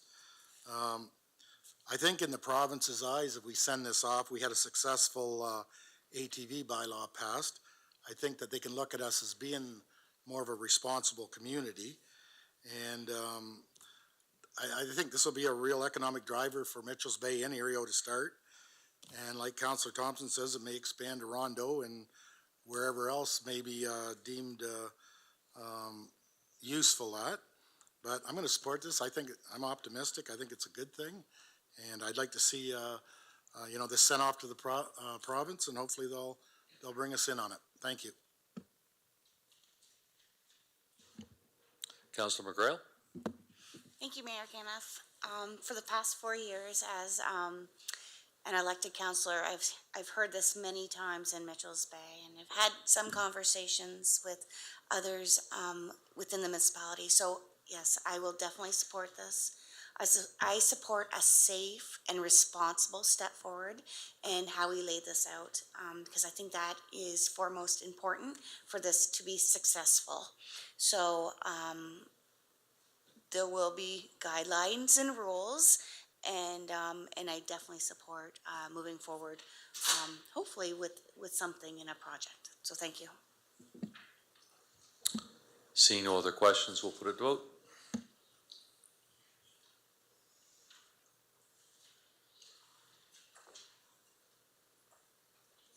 All votes are in. Motion passes 16-0.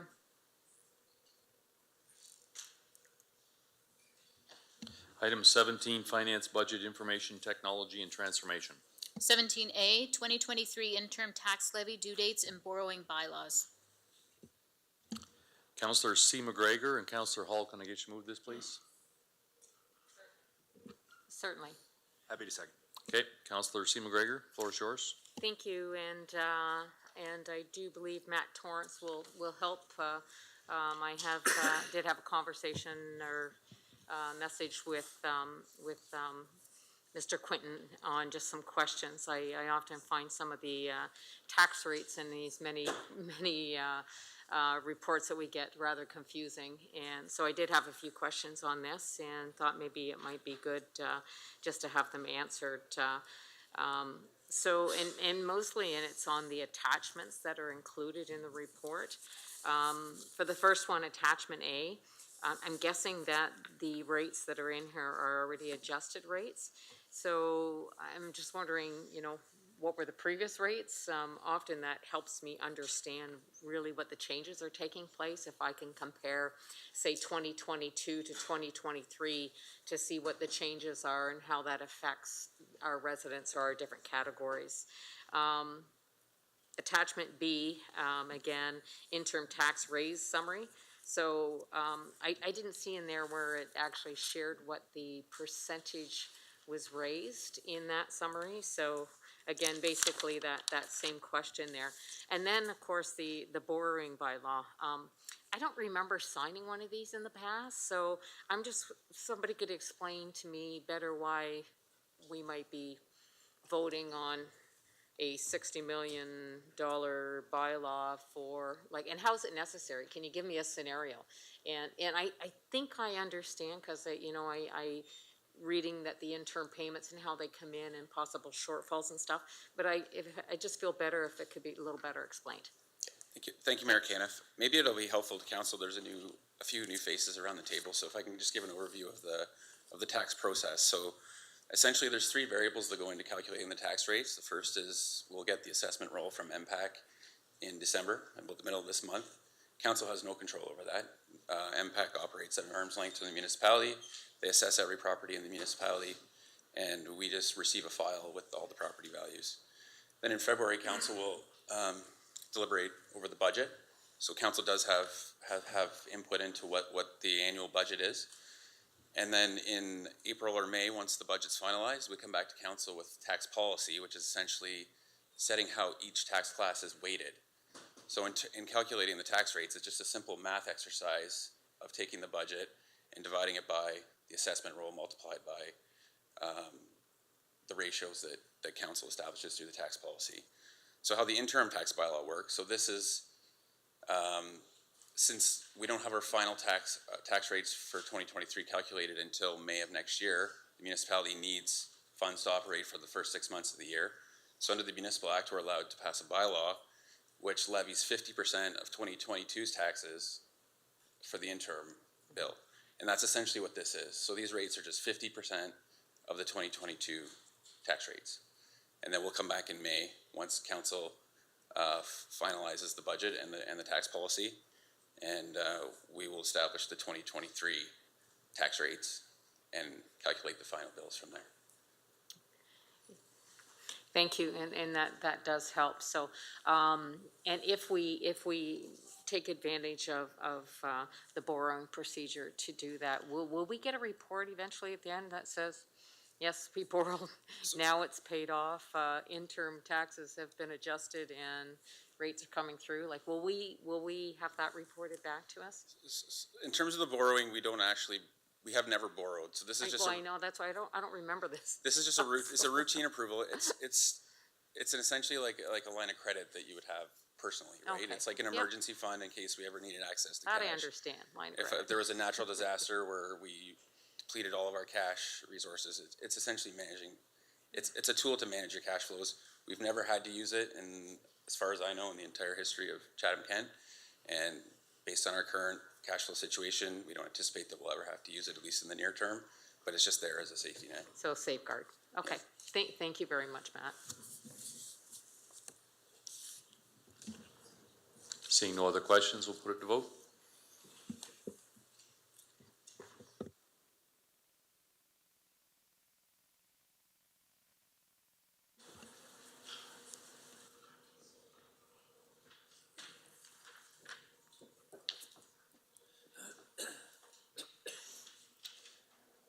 I guess all votes are in. Motion passes 13-0. Moving on to 17E, 2023 Budget Premiere and Inflation Impacts. Presentation by Gord Quinton, General Manager, Finance, Budget, and Information Technology and Transformation.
Thank you, Mayor Caniff and members of council.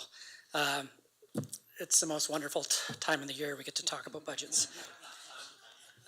So if anyone that doesn't know me, Gord Quinton, the Chief Financial Officer, and I'm very proud to be presenting tonight on the same night that both Councillor Solomon and Councillor Foss were recognized for their years of service, as they were both very integral in the budget processes over my career.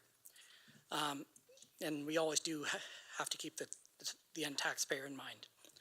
So tonight's primer will give council some information of what we've already been directed to by the previous council to bring into the budget and what other influences we have on coming into this year's budget. So the previous council's directions, on April 25th, there was a development of the 2023 budget report that was approved by council, setting a maximum target for the budget. Now, at that point in time, inflation was not 6.9%, but that's what it has averaged for the year. And on top of that, we have an at the June 20th council meeting, the asset management plan update report was also approved by council that made recommendations to the 2023 budget of asset management plan phase-in of 1.5%.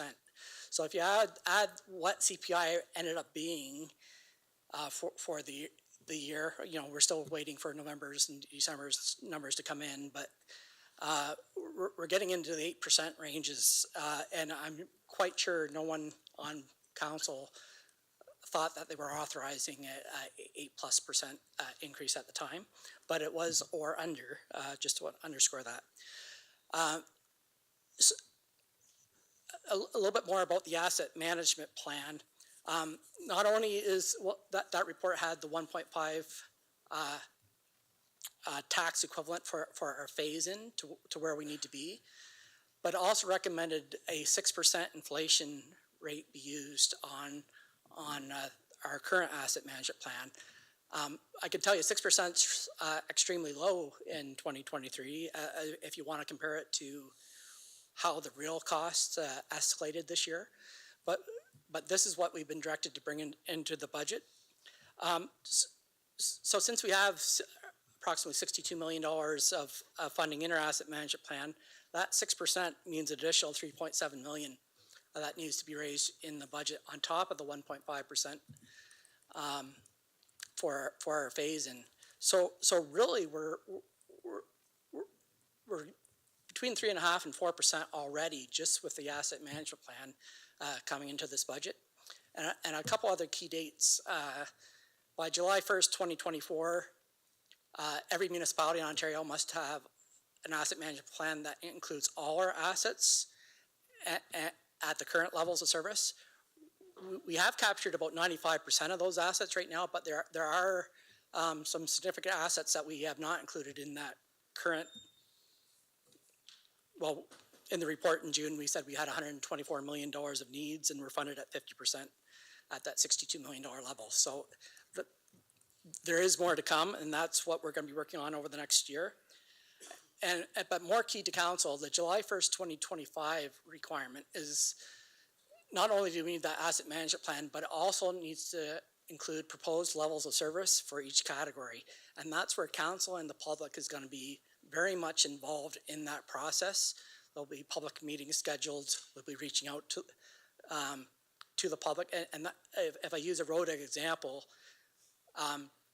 council will need to set the level of service as far as when asphalt work needs to be done and what basically our road index is. And whatever you set that level of service is, the budgets will become pretty automatic after that, because if you say you want to keep it at a certain level, the budget that comes out of that will just be automatic, and really will take it out of the budget process's hands. You'll still have it always there for considerations, and you know conditions can change year to year, but it really gets to a place that we're going to be even more locked into this asset management plan in 2025. Another issue that that hit this year's budget is a reduction in our Ontario Municipal Partnership Fund. We get approximately $20 million annually to assist Chatham-Kent. And not every municipality gets that. In fact, I think less than half of municipalities are eligible for this fund. And it's mainly the ones like us that have a relatively low assessment amount spread over a wide geographic area. So using the calculations, there's hundreds of data points that are going into this calculations. But as I reviewed it, the main reasons why we're getting this reduction is that we've done really well. Our growth plan is working. The evidence was in the assessment growth. New assessment from that new construction. I also looked at the 2021 Stats Canada figures and a lot of numbers, but one of the key ones was income growth in Chatham-Kent. Remember we have a large agricultural community. Commodity prices have risen quite a bit in the last few years. And so the net family income grew quite a bit. And we had a more urban population growth, which lowered our rural and small community measure. So all this 892,000 is just over 0.5% tax increase that we'll also have to absorb in this budget. I just want to talk a bit about Chatham-Kent's economic conditions. So our unemployment rate is still below the average of all Ontario right now at 5.3%. This is the data provided by the Chatham-Kent Workforce Planning Board. And the date that I looked at it had 1,697 job postings on it, with 597 companies hiring. So, late last week, our Canadian government released the unemployment rate for November, and it had dropped from 5.2% to 5.1% in October, and that was because of large growth in full-time jobs and a shift from part-time jobs. So I know there's, if you read the media, a recession's coming. Our economic conditions across Canada are actually quite well with when you're running at 5.3% unemployment or 5.1% nationally. Those are great numbers, and compared to our last decade in Chatham-Kent, our conditions are actually quite well when you include all sectors of our economy. A little bit about Consumer's Price Index. It's not perfect in a municipal sense, so it's the indicator of a change in consumer prices on a fixed basket of goods. So it has what a normal household buys, which is not the same as what a municipality would buy. So it's an indicator where prices are going, but it's really not the same. I'd love if there was a municipal price index tracked by Statistics Canada.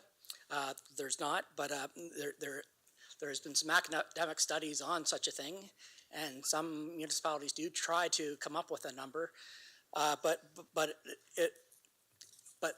overall, consumer price index is something that's easily understood by the public, and that's what we've been comparing to. But just want to point out that it's not exact science there. So this is what's happened over the last 5 years, and if I went back to 2010 on the left-hand side, it would run the same, roughly 2% for CPI from 2010 to the pandemic. Then prices crashed for a little bit, but then went roaring sky high. It peaked in June of 2022 at 8.1%, and is currently at 6.9%. The light blue number, or line on the graph, is CPI excluding food and energy. Both food and energy, whether gasoline for vehicles or home heating or electricity, those have been some of the areas that have really peaked. So backing that off, we'd be at 5.3%.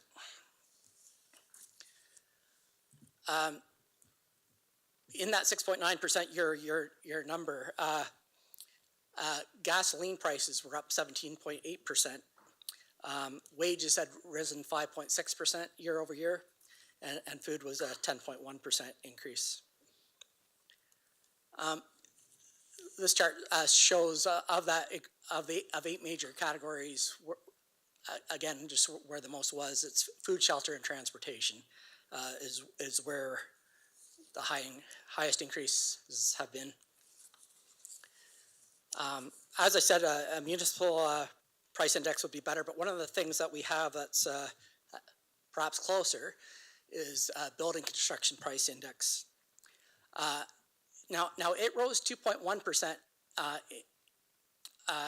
on a year-over-year basis in Q3 of this year. But that's much better than it was last year, right? If you remember last fall, the price of the lumber, you couldn't buy a 2x4 for under $10 at Home Depot or wherever you went. Some of those prices have normalized as the supply chains have normalized. And so having a building construction index of only 2.1% year over year is actually some good news that we're headed in the right direction. And similarly, the residential construction index, so price of building a house, rose only 2.5% on a year over year basis, where it was at over 20% last year. So just we're headed in the right direction with inflation. We just got a little ways to go. So why did inflation peak and get so high? Well, remember with the pandemic,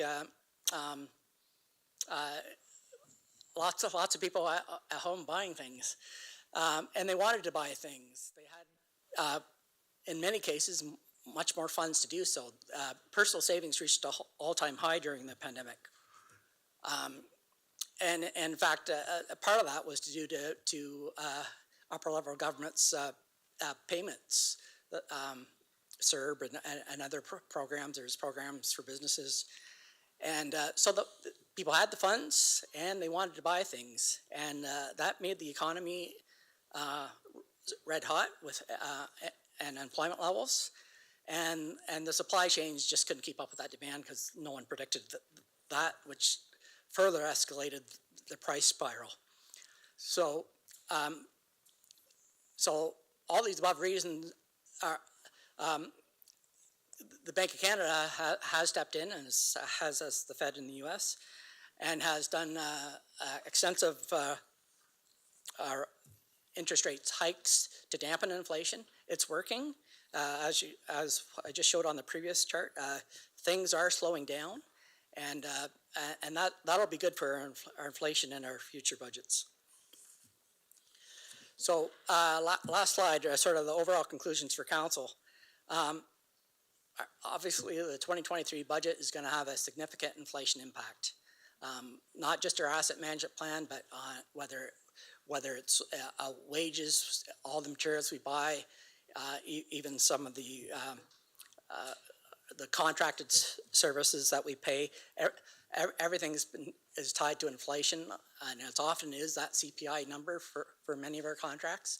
So on many line items, you're going to see 6.9% increases in what we pay out the door.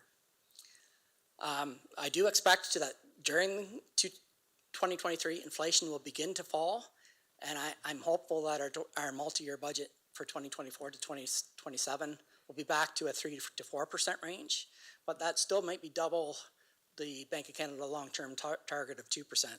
So it's just a caution, I guess, on expectations to come.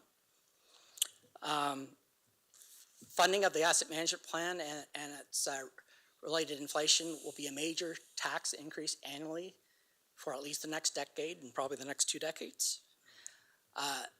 In absence of increased upper level government's funding. And I know I've talked to council being capped with our OCF funding, which is our major funding from the province.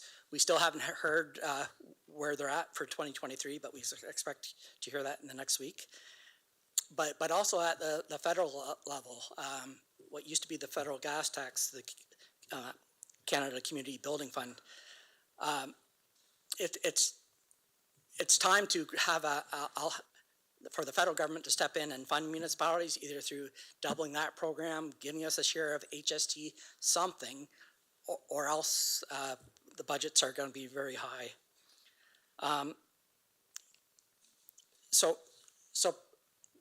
This isn't something just locally here. Property tax increases across Ontario, I believe, will be consistently over 5% in the decade to come.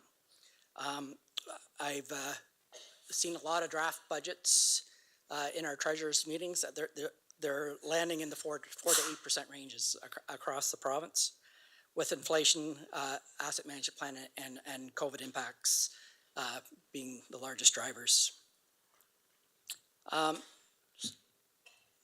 EMT has just completed our deliberations on the draft budget, and we're gathering final details. But with rising costs on everything that we buy, we know that this will be a tough budget. And with that great news, I'll open up for any questions.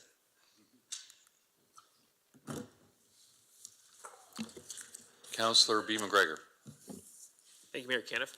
You mentioned the OCIF funding, and is it baked into the budget that we expect that cap to stay and that fund? I know they were increasing the overall amount of that fund.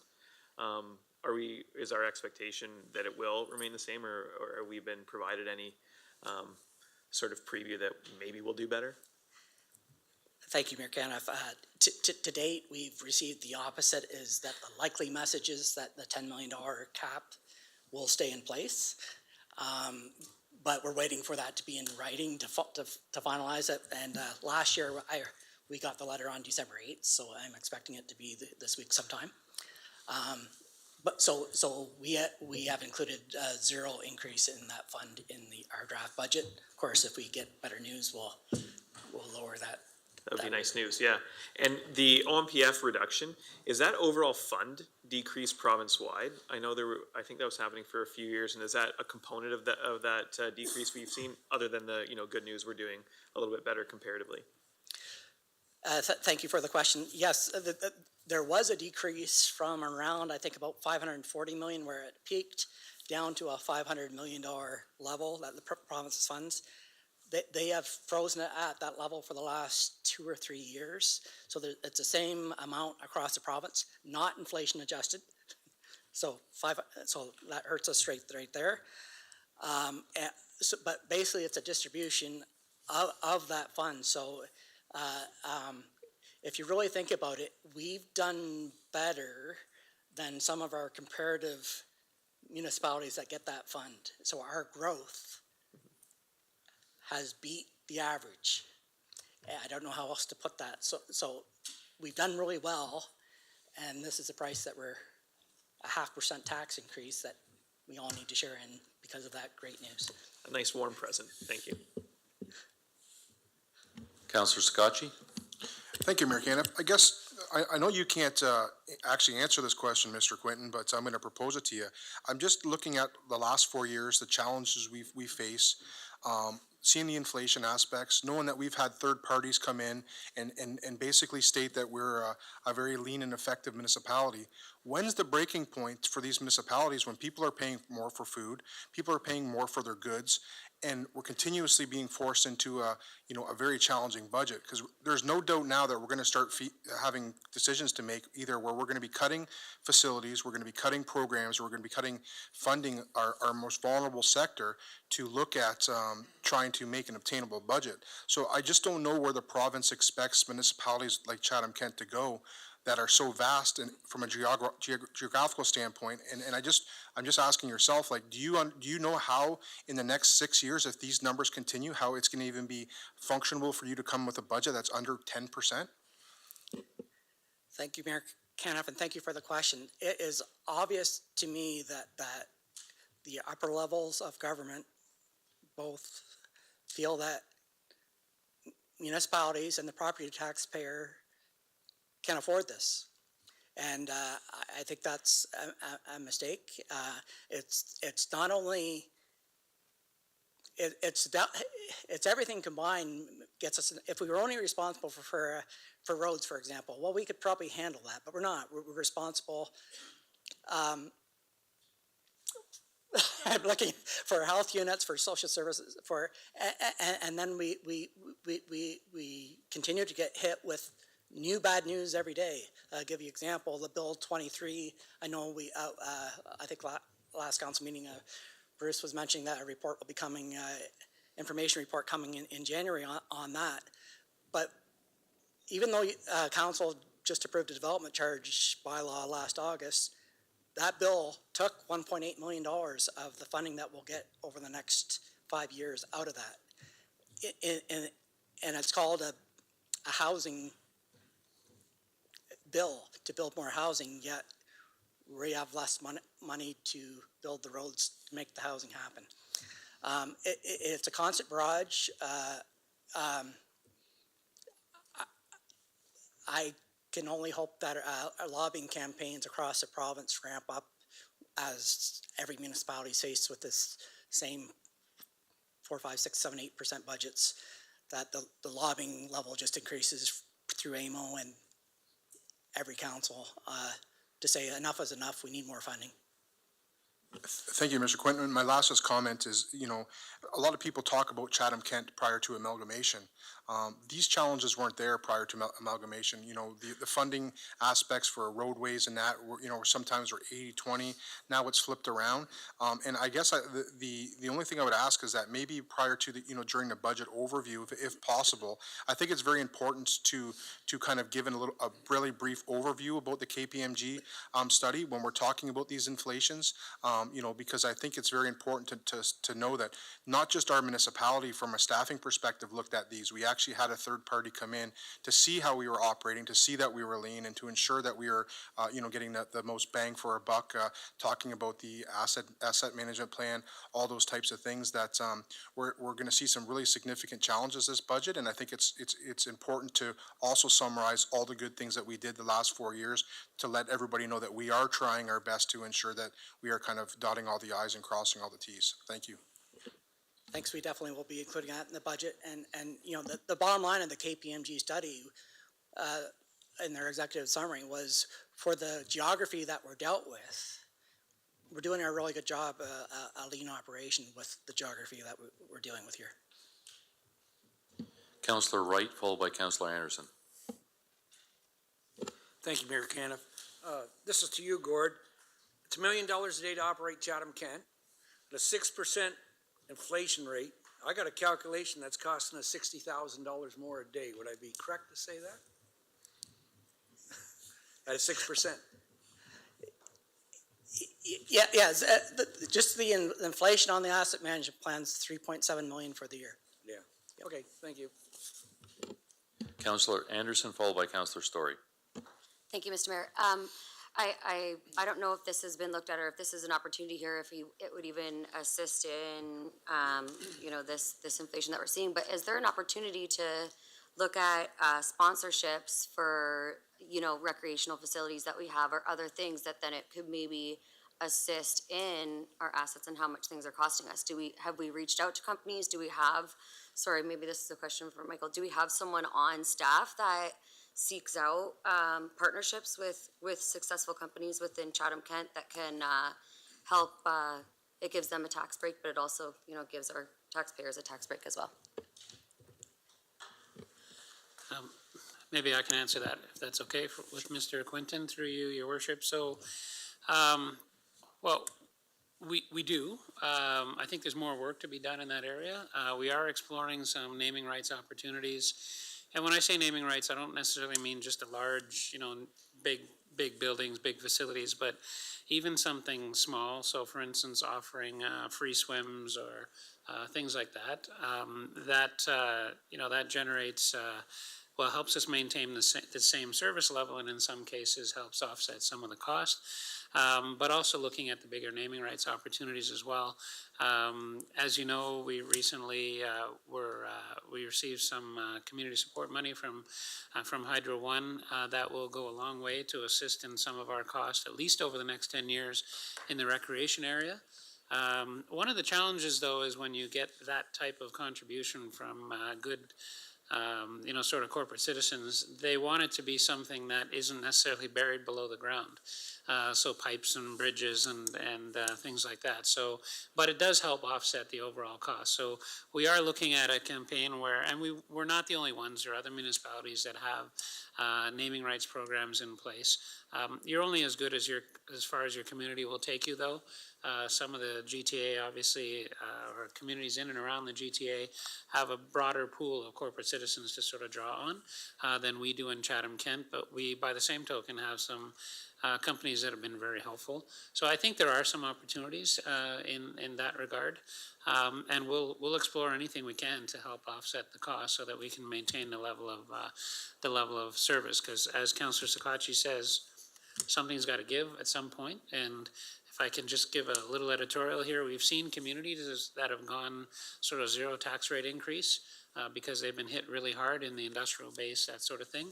And it's really hard to get out of that. Once you start doing that, you can almost never recover. And it does have an impact on your community because people realize that, the storefronts don't look the same, infrastructure is falling apart. So you don't want to get too far down that road because it's really, really difficult to get out of it, fundraising or not. So I think that's something we have to be really cautious about.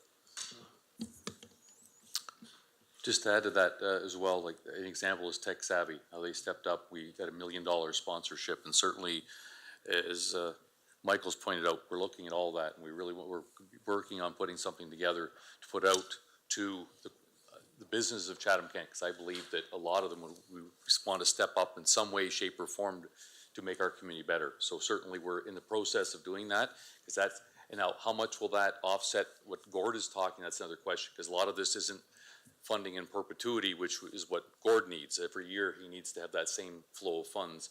This would be funds to help offset a lot of other things, but certainly there will be no stone unturned as far as looking at opportunities to offset these costs that Gord's talking about.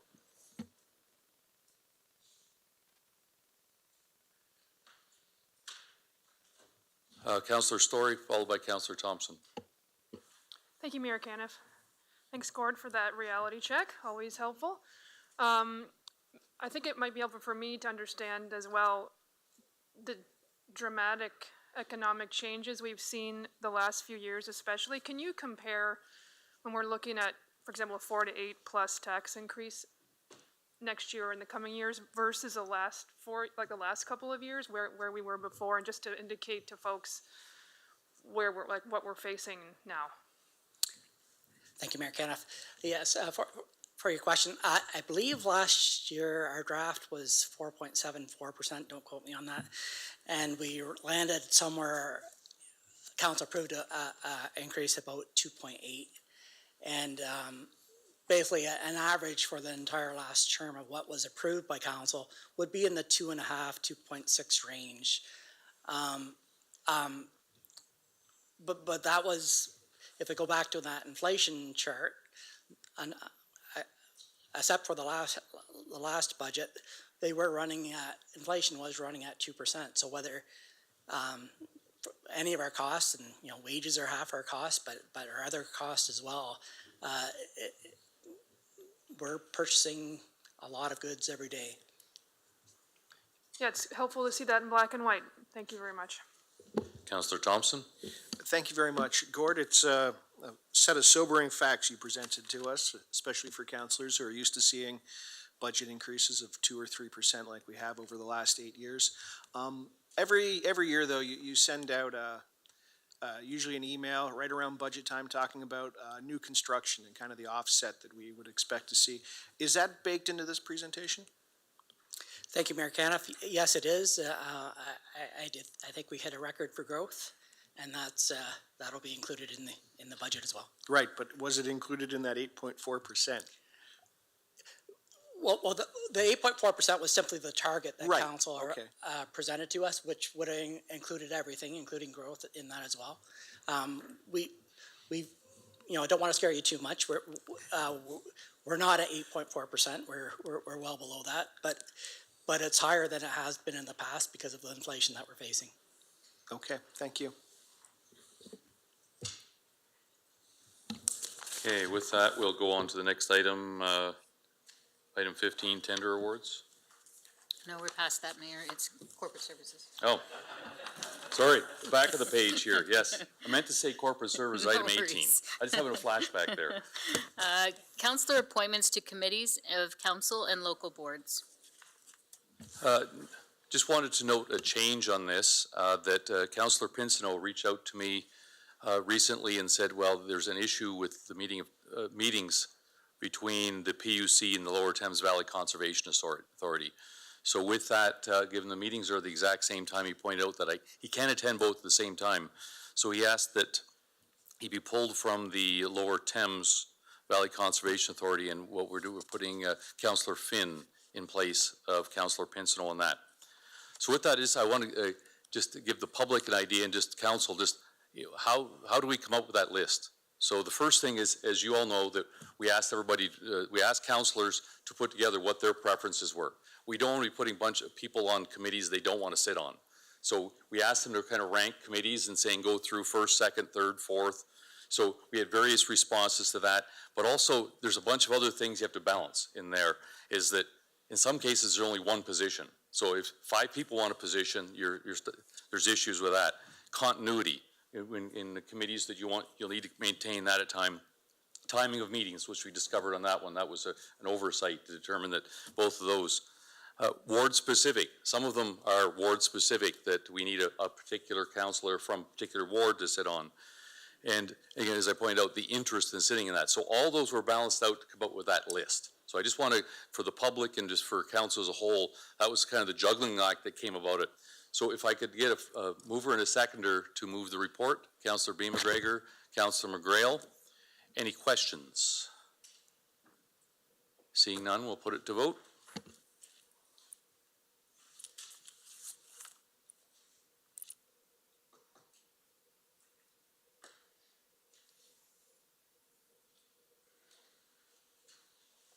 All votes are in. Motion passes 16-0.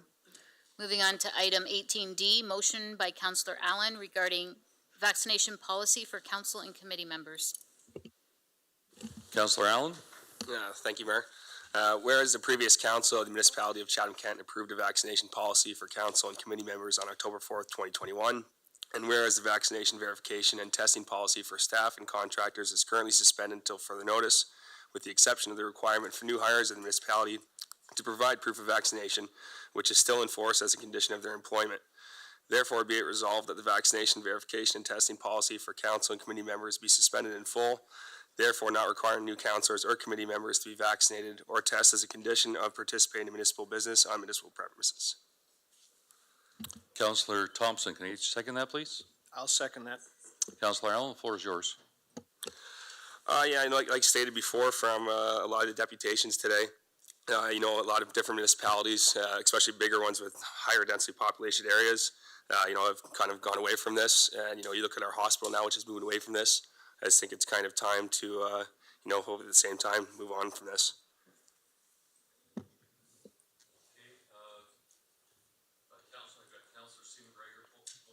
Sorry, I see Councillor C. McGregor pulled this as well. To you. Yes, I did, and through the mayor. I'd like a motion to postpone, and I'd like to postpone the current motion by Councillor Allen regarding the vaccination policy for council and local boards until such time as employee vaccination and verification testing policy is suspended in its entirety. And if I can get a seconder, I'll explain my reasoning.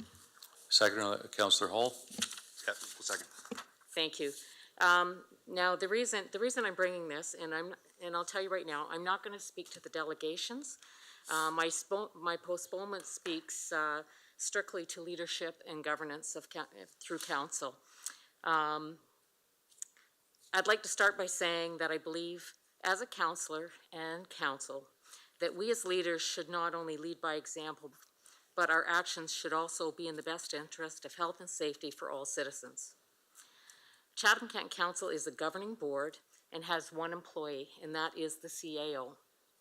If we have an issue with a policy or procedure, or for that matter, an employee, a program, or an administrative direction, then we discuss that with our employee, the CAO. Each of us individually have no authority as a majority, but only as a majority, and can initiate change of direction. Therefore, it's not really within our authority to involve ourselves in day-to-day operations that take place within each department. Should a majority of council wish to seek change, then we seek assistance and direction through the CAO. And I say this because I know through conversation that it is more than just Councillor Allen's motion of changing it just for council. And the conversation has been leading around changing it for employees. And that is truly not our direction. I think it has been made very obvious to us that this is going to be reviewed in the very near future.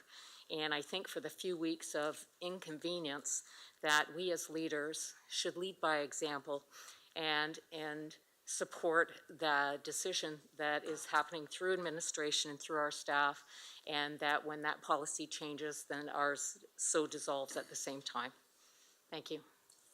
Okay, so any comments or questions refer specifically to the deferral of this, for this motion? Councillor Hall, seconder, Councillor Bondi. Thank you, Mayor Caniff. I'll keep my comments directly related to the postponement. I do agree 100% with Councillor Seaman Gregor and her logic, so I won't repeat some of her comments. I know we discussed this at length when the policies for both staff and council and committees came into effect the last term of council, and I know it was decided at that time for council, and I think Councillor McGregor stated as well, as us as elected officials and leaders, that we decided then to follow suit and fall in line with the staff policy, which was and should remain as an administrative role and decision. It's set to be reviewed shortly within the next month, I believe. And I just think we should see this process through to its conclusion. Thank you. Councillor Bondi, followed by Councillor Doyle. Thank you, Mayor Caniff. Just so I'm clear, so I guess I'm sort of directing this towards the mover of the amendment. So what we're waiting for is for administration to make a decision on staff? If I can ask Councillor McGregor. Sir Steve McGregor, go ahead. Yeah, as Councillor Hall made in his comments, and I didn't put into that description that I had there, when we made this decision, and this decision came to council, which was through a very tough and difficult time for all of us, administration, councillors, and everybody in that last term. But at that time, we decided to follow suit with the administrative policies as leaders and have the same requirements within council as it was within administration. Though that is not our place to make administrative decisions, like I said, our employee is a CAO. So, and the rest of administration are his employees. So, when we have that, and if we're gonna go off stream from what we proposed as a council to do at the beginning of this, when these were adopted, then we should go and discuss that with our CAO. That's basically the basis of my postponement is strictly to do, number one, with leadership, and then second, the order of governance that should play out with this council. Okay, thank you, Mayor Camp. So I guess my concern about that would be administration may not in fact review this anytime soon. And if they do, and they review it, and I hope I'm still sticking to the deferment. If I'm not, you can knock me off. No, that's in line. They're asking, will this happen? Will that happen from administration? And following that, if administration decides that no, the vaccination policy will remain for staff, then I'm sure this motion will be back the same way it is today. And then I think another motion might follow it that would ask for the employees to not have to have the same, vaccination status, to be proven. So, okay, well, I'm clear on what it is, so, all right, that's good for me. Thanks. Sorry, just could I have administration answer the question of, just to confirm that this review will happen? Sorry.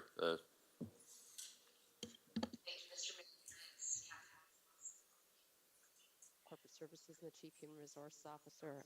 First of all, I am sorry I can't join council this evening in person on a very important topic that I wish I was there in person for, but as you can probably hear from my voice, some irony, I am just getting through a respiratory infection myself, so would much like to be there, but also want to make sure we keep everyone safe.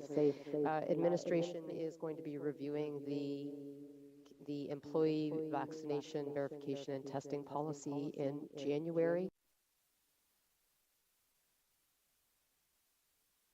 Decision to keep the last piece of the policy in place right now, which is the requirement for new hires to be vaccinated as a condition of their hiring. And we will be reviewing that piece of the policy in January with an eye to knowing that at some point in time we will be very likely suspending that last piece of the policy and putting the entire policy on pause.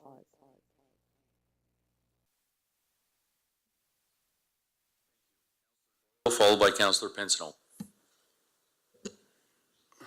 Hello. Thank you, Mayor. So I will say that there are other municipalities that are bigger than ours that they have made this a council decision. The council has voted on whether council has a vaccination policy with them and also on the staff policy. So I would agree. Sorry, go ahead. We were just skirting the line there on whether it's to do with the deferral or not, but. Yeah, so I would just respectfully disagree that it's an administration decision. I think this is a council decision. And you had said that the policy should be the same. I agree with that. But as of September 12th, 2022, administration suspended the testing requirement for current employees. So since September 12th, our policies have not been the same. So what we're trying to do here is make our policies the same and align. So, and again, if they're reviewing this every other month or every month, what's to make them not pass this or not change their policy in January when our hospitals, for other reasons, not necessarily COVID, are potentially going to be in a worse situation than they are now. I can't see them passing this in January. This should go through, and I don't think it's up to us to leave this decision to them. It should be our decision. Thank you. Okay, Councillor Pincinel, followed by Councillor Anderson.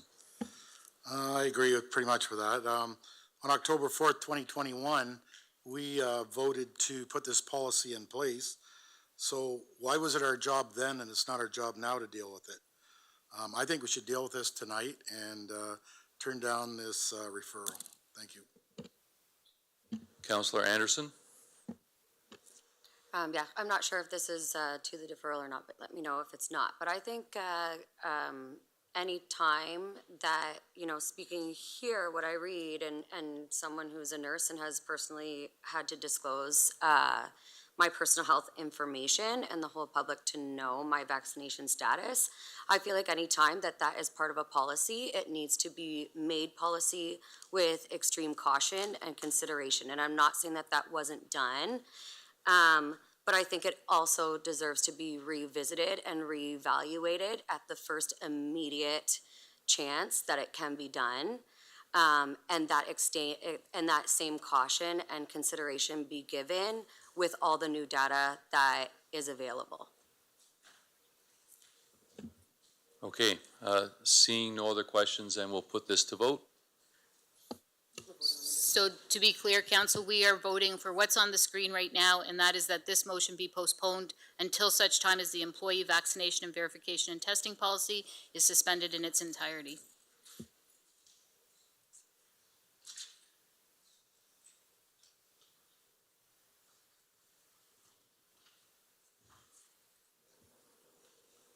Councillor Wright. All votes are in. The motion fails 8-8. Okay, with that, or a tie goes to a no. So we will be voting on this tonight. So with that, we'll open the floor for questions regarding this. Councillor Pinsino. All right, thank you, Your Worship. Full disclosure, I've been fully vaccinated and I have my boosters. I made the choice to do that, and I think it was the right choice, but it was my choice. I do believe individuals should have the right, whether they want to get the vaccination or not get the vaccination, and I don't feel it should affect whether you sit on a board or sit on this council for that matter. The reality is there's going to be a different string of COVID every year, guaranteed. There's going to be something. At some point, we have to start to, when we reach herd immunity, they said that was going to be, you know, where we could start to change directions a bit. Now, the vulnerable do have to be protected, no question, our youth and our older residents. There doesn't seem to be such a thing as the flu or cold anymore. I'm going to support this motion. The province has relaxed their take on this whole process, which we followed partially. And I just think we need to get moving on with life. And like I say, protect our vulnerable public, but this is where we got to start. And I do believe this is our job, that we can make this decision. At some point in time, I think it should filter into the employees as well. Thank you. Councillor Finn, followed by Councillor Anderson. I have to agree with Councillor Pinsino as well as the motion that's written up on the board. Over the last 2 years, we've all taken precautions. I don't know of anybody in my immediate circle that hasn't come down with some strain of COVID. We took precautions if we weren't feeling well. We still do. Last week I wasn't here because I wasn't feeling well. I wasn't testing positive for anything, but I took that precaution. So I believe that we do have to take the stand and look forward to the future, because I don't think it's going to go anywhere. Councillor Anderson, followed by Councillor Jubenville. Thank you, Mr. Mayor. I also want to just state something that has been part of universal precautions prior to COVID. It is everybody has an obligation to never knowingly pass an illness to anybody else. So whether you are vaccinated or you test or you feel fine or you feel ill, it is up to that individual person to never knowingly endanger somebody else with an illness. So regardless of whether we are disclosing our vaccination status or the result of a test that we've done, we still will uphold that personal responsibility that has always been standard of universal precautions. And I'm not, and that's my stance. I mean, I think that me disclosing my personal health information doesn't change the fact of if I was feeling ill, I would stay home. Or, I mean, I think that we all have an obligation to do the greater good and to keep everybody safe in the best way that you can. And I don't think disclosing my personal health information sways that in one way or another. Councillor Jubenville, followed by Councillor Doyle. Thank you, Mayor. I would like to bring forward a fun fact that may put things in perspective for some of you. As it stands right now, there are at least 2 councillors here who are either choosing to or must, based on their vaccination status, submit a negative COVID test in order to enter council chambers. While at one point this may have proved to be fruitful in mitigating the risk of transmission or contraction of COVID-19, but at this juncture, we are finding the policy of testing is neither useful nor productive. To some, it is viewed as discriminatory. In a society where we take a very dim view of discrimination based on a plethora of issues, we should be very mindful if we choose to subscribe to discrimination based on someone's medical choices. At this point in the response to COVID-19, We are well aware that no matter a person's vaccination status, whether they are vaccinated with 1, 2, 3, 4, or even 5 shots, or if they are unvaccinated, they are still susceptible to contracting COVID and transmitting COVID. I have also received information from credible medical sources that people who have received 1 or 2 vaccines within the past 2 years are likened to a person who is unvaccinated. I can produce this information to anyone who is interested. With this being said, this would put on full display the hypocrisy and flawed reasoning behind this policy, knowing that only these 2 councillors that I speak of are the only 2 people in council chambers today who definitely don't have COVID-19. Further, the remainder of guests and media who are sitting in the seats surrounding council, including municipal staff, do not have to submit to divulging their vaccination status anymore, nor do they have to submit to a rapid test anymore.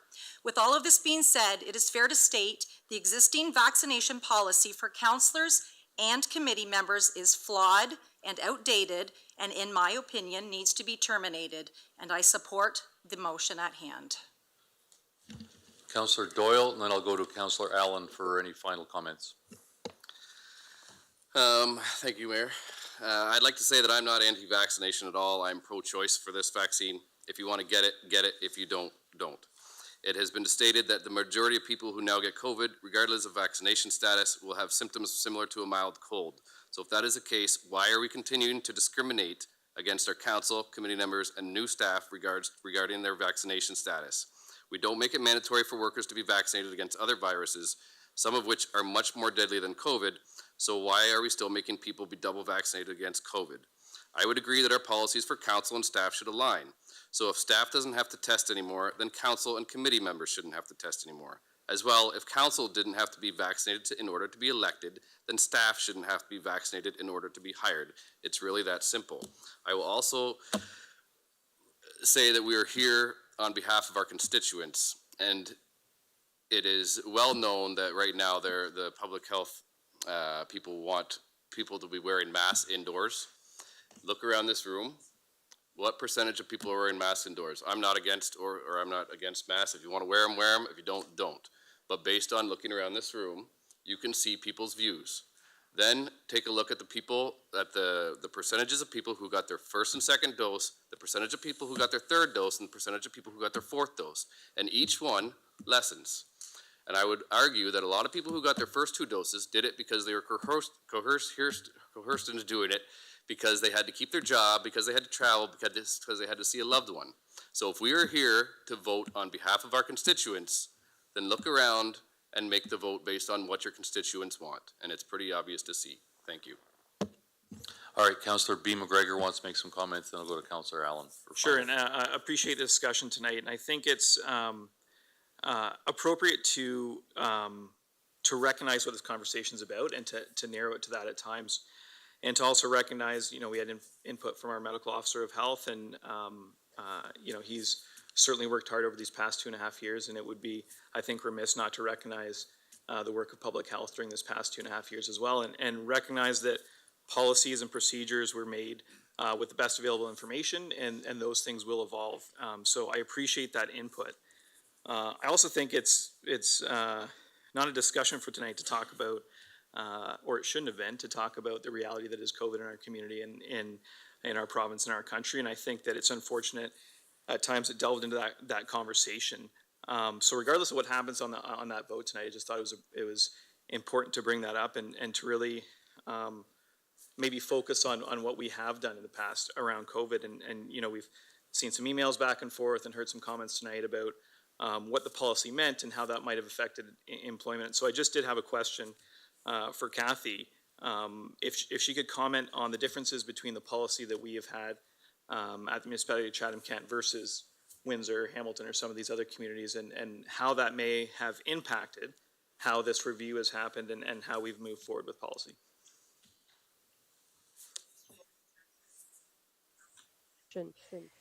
I'll start by saying that at the beginning of COVID, and particularly around period of policy developments, there was much discussion across many provinces about what was the most appropriate type of policy to have in place. And those policies really varied on a continuum from, if I could, anchor at one point a fully voluntary kind of a approach to vaccination to all the way through to and including a mandatory vaccination policy. And then in the mandatory vaccination policy, the requirement was you must be vaccinated as a condition of your employment. There was no alternative option to seek testing in lieu of vaccination. So the examples that Councillor B. McGregor just spoke, City of Windsor and so forth, those are examples of municipalities that had mandatory vaccination policies. And in those cases where their employees refused to vaccinate, they were terminated. In the case of Chatham-Kent, we elected a policy that was somewhere in the middle of the two anchoring points I just shared with you, and it was called vaccination verification.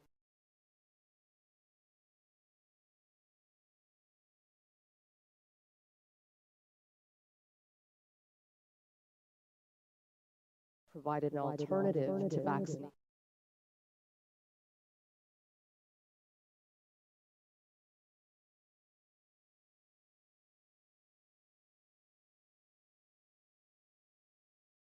To the permission to have antigen testing. And so the outcome of that is, as you see some of these announcements of different municipalities talking about pulling their vaccination policies, they're pulling policies that were quite a lot more stringent and for which, much of the case law has evolved around speaking to the stringency of mandatory vaccination policies for certain settings. And so from the CK perspective, that our policy is not comparable to those other particular municipalities. And certainly, as mentioned earlier, we have been very rigorous at monitoring where we're at in terms of our percentage of vaccination. Those other communities that we just spoke about had much higher rates of vaccination much earlier on because their policy was a mandatory vaccination policy. It took much longer for Chatham-Kent to get there, both from a community perspective as well as an employer perspective. But so that said, it takes longer before we reach a point where we're at a spot that we feel that we're in the best position from a health and safety perspective to rescind the entire policy. We've just recently started to open up council meetings to the public, and in addition to council members being present and members of the public being present, we also have members of staff being present. So this is still a collective workspace, and is another one of the reasons why it would be our preference to be able to see the two policies coincide with the complete lifting of the conditions in each policy. Councillor McGregor, have I answered your question, or was there any other element of that you wanted me to speak to? No, that was really helpful, and I think that context is important to recognize, and it's been a long, and for everyone here, and I know being on council, it's been a challenging time. So it's easy to forget how those decisions were made and the context in which they were made in comparison to other communities and how that might have impacted how things have changed here. So I think that's important when we talk about, moving back to these chambers and now having a hybrid opportunity, which I think is a great advancement in allowing people to still participate when they're doing the right thing and protecting their peers by staying home if they have a upper respiratory tract infection. So I think it's helpful to hear those answers and to understand that context. And to recognize that, we're all going through this together and learning, and policy is going to change, and we have to be adaptable to that. And I think at the end of the day, treating each other with respect and having these conversations in a constructive way, understanding everyone's doing their best is really important. Thank you. Councillor Allen, we're going to put you on hold for a little bit, let you practice a little bit more of your final statements. We've got 3 more councillors sneaking in here under the wire. So I'll go to Councillor McGrail, then Councillor Story, then Councillor Sakachi. Then to you, Councillor. We got a Councillor C. McGregor sneaking in. All right, we'll see if we can get everybody at council to speak. We're getting close to there. All right, Councillor McGrail. Thank you, Mayor Caniff. So, you know, I struggle with this one for sure, because, and I too have been vaccinated, I even got the flu shot, right? But I too understand, that if you want the vaccination, you get the vaccination. If you don't, you don't. You want to wear a mask, wear a mask. I will never fault anyone for that. So what my vote is tonight, and I want it to be very clear, is that it's voting for moving forward. It is not voting for who's right, who's wrong. It's moving forward and getting through this together. And that I just felt I needed to just have my piece on that piece, because I'm not going to go down a rabbit hole on the other pieces. But together, we will move forward. Councillor Story, followed by Councillor Sakachi. Thank you, Mayor Caniff. This is probably a question perhaps for Kathy. So I'm getting a little bit turned around. I appreciate all the different comments. It's helped me sort of figure out my own position on this as well. But so currently, municipal staff, new hires are required to be vaccinated? That's double vaxxed, that's correct? Okay. Are considered new hires? For the purposes of the policy, if that's your question, Councillor Story, the council policy doesn't have a proviso that says new hires. I'll just put that term in air quotes to, if we want to call a new councillor a new hire. But what your current policy says is that it's either you produce verification of vaccination or you test.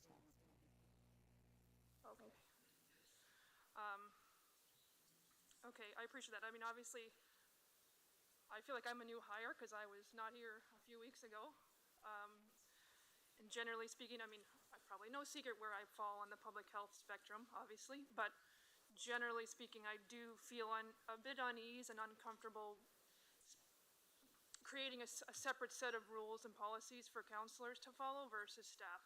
So I'm not comfortable with, I won't be supporting the motion as it stands, but I do feel that generally speaking, as councillors, we shouldn't be seeking necessarily to separate ourselves by not abiding by municipal policies as they stand right now, especially since it sounds like it will be coming back in January for a standard review, in which point I'd be happy to review it and reconsider my vote. But at this point, I think I don't support changing the rules for us versus not changing them for staff.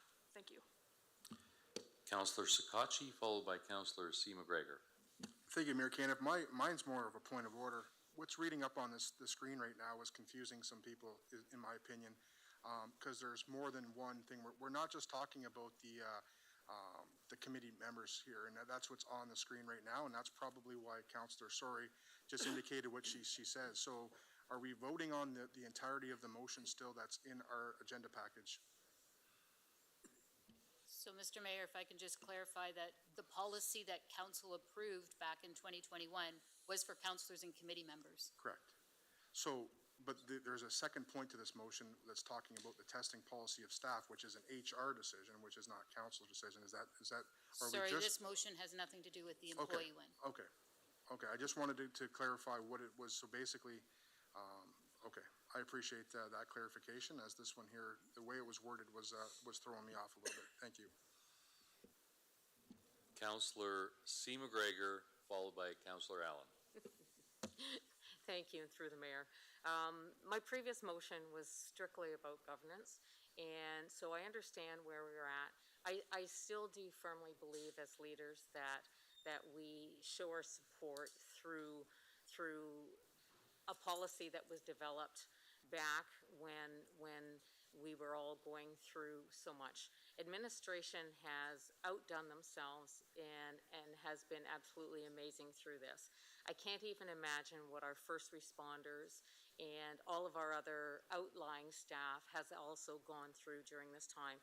So, you know, when I look at this, and I understand that this policy is being reviewed in 3 weeks, to me this is kind of a moot point of trying to prove a point, and that it is, you know, when all else fails, I think we stick with governance, and I can't support it at this point of time. Happy to support it when the other regulations are changed. We put this into place in support of following along, though our policy was somewhat different than the employees' policy. We took that upon ourselves as leaders to show support for direction that we were receiving through our public health, through our medical officer health, through our staff and all the expertise that we have within this facility that we govern over. So,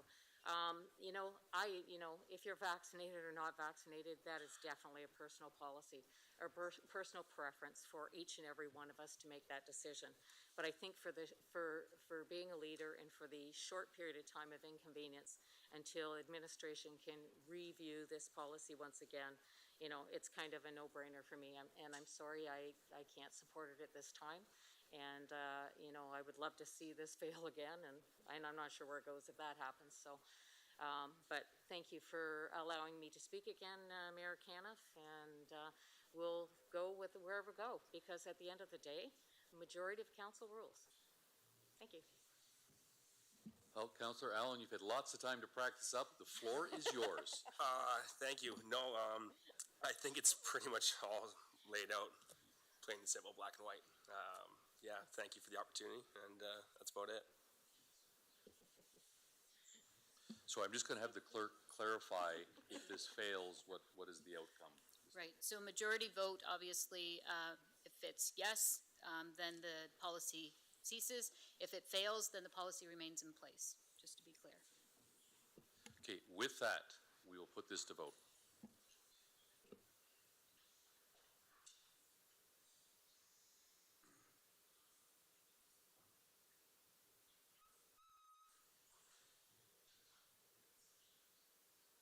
I see where his fingers is ready.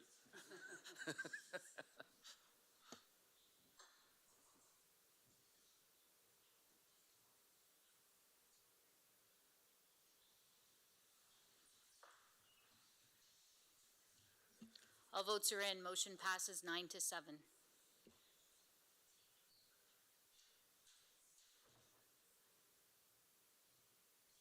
All right, we don't have any notice of motion. I'll go to Councillor Hall, closed session.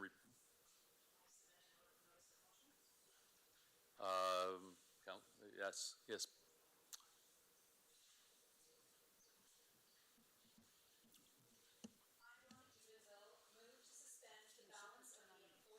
Sorry, Councillor Robert Jubenville, yes, just so people at home can hear. Thank you. Sorry, thank you. Thank you, Mayor. I, Rhonda Jubenville, move to suspend the balance of the employee vaccination verification and testing policy for all municipal staff, which requires new hires to be vaccinated as a condition of hire. Whereas the City of Toronto and the City of Windsor, among others, have removed their mandatory vaccination policy for council, staff, including new hires. Whereas the Toronto Transit Commission have removed their mandatory vaccination policy for their employees. Whereas the University of Western Ontario has removed their mandatory vaccination policy for students. Whereas the Chatham-Kent Health Alliance has now moved to passive screening at their public entrances, meaning people do not need to show proof of vaccination or testing when entering the hospital, while care partners and visitors are still expected to be double vaccinated for COVID-19 or have a negative test prior to attending the Chatham-Kent Health Alliance, but it will not be enforced at the door. Whereas our own municipal council did not need to be vaccinated to be elected, and unvaccinated council members no longer need to be tested. Let it be resolved that we suspend the balance of the employee vaccination verification and testing policy for all municipal staff, which requires new hires to be vaccinated as a condition of hire.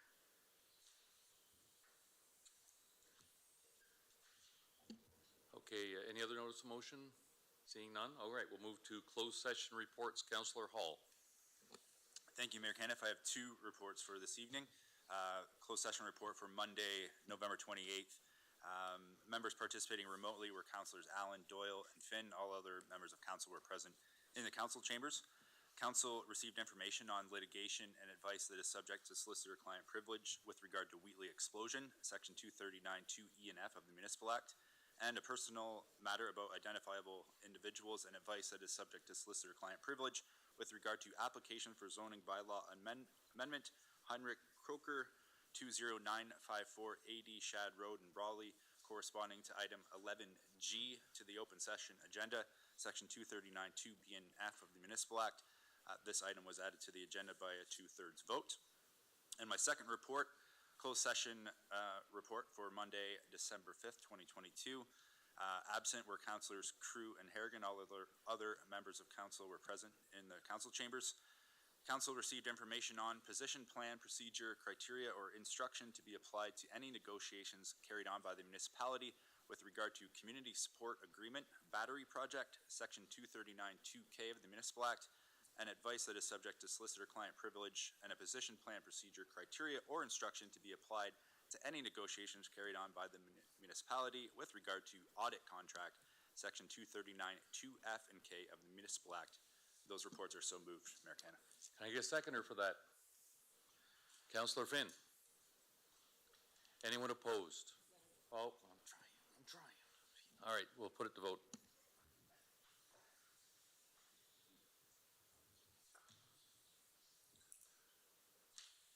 All votes are in. Motion passes 16-0. Approval of communication items. Mover and a seconder, Councillor Anderson, followed by Councillor Allen. Anyone opposed? Motion carries. Councillor Pinson and Councillor Thompson, I get you to move the first and second reading. Happy to move it, your worship. Oh, yes, we'll do that, and we'll go back to non-agenda business. We'll leave you hanging for the third and final reading. Anyone opposed, first and second reading? Hearing none. We'll jump back to non-agenda business. Councillor B. McGregor, followed by Councillor McGrail. Thank you, Mayor Caniff. I just wanted to congratulate the volunteers with the gift in Chatham-Kent. I stopped by the Sears building today and took a look at what they've put together, and it's really pretty miraculous. They didn't have some solid numbers on how much was received, but safe to say there's been thousands of volunteers involved, tens and thousands of people that participated in donating, and it's really a testament to the giving nature of our community and to really the hard work of the individuals that volunteered and continue to volunteer. So just wanted to provide that congratulations and remind people that it's still going on, and there's opportunities for those that might need to use those services to make appointments and go in there and enjoy some of the donations that our community has provided. Councillor McGrail, followed by Councillor Pincinel. Thank you, Mayor Caniff. I just want to invite everyone to Dresden this Saturday night. They are hosting their annual Santa Claus Parade. So hopefully come out to Dresden, see or Christmas Town, I should be calling it now, not Dresden, and come out and see what kind of pride Dresden has, which is usually pretty awesome. So thank you. Councillor Pincinel. Thank you, worship. I'd like to congratulate all the service groups there in Bothwell. They put on a tree lighting there on Friday night and had a real good turnout, probably a couple hundred people in the square, so that was good. And this coming Saturday is the parade in Ridgetown at 1 o'clock. Thank you. Oh, Councillor Anderson. Thank you, Mr. Mayor. I just want to give a shout out to the Wheatley Fish Festival. They took over the Wheatley Parade and were very successful in pulling off Wheatley's very first nighttime parade. Historically, they were always done during the day. And there was over 40 floats that were in that, and a very good turnout. So congratulations to Wheatley on their first really public kind of venture around the detour area, and everybody cheering on the businesses and different committees in Wheatley. Thank you. All right, we'll get back to the suspenseful third and final reading. Councillor Bondi and Councillor C. McGregor, can I get you to move that? Thank you, Mayor Caniff. Very happy to move that. Happy to second. All right, anyone opposed?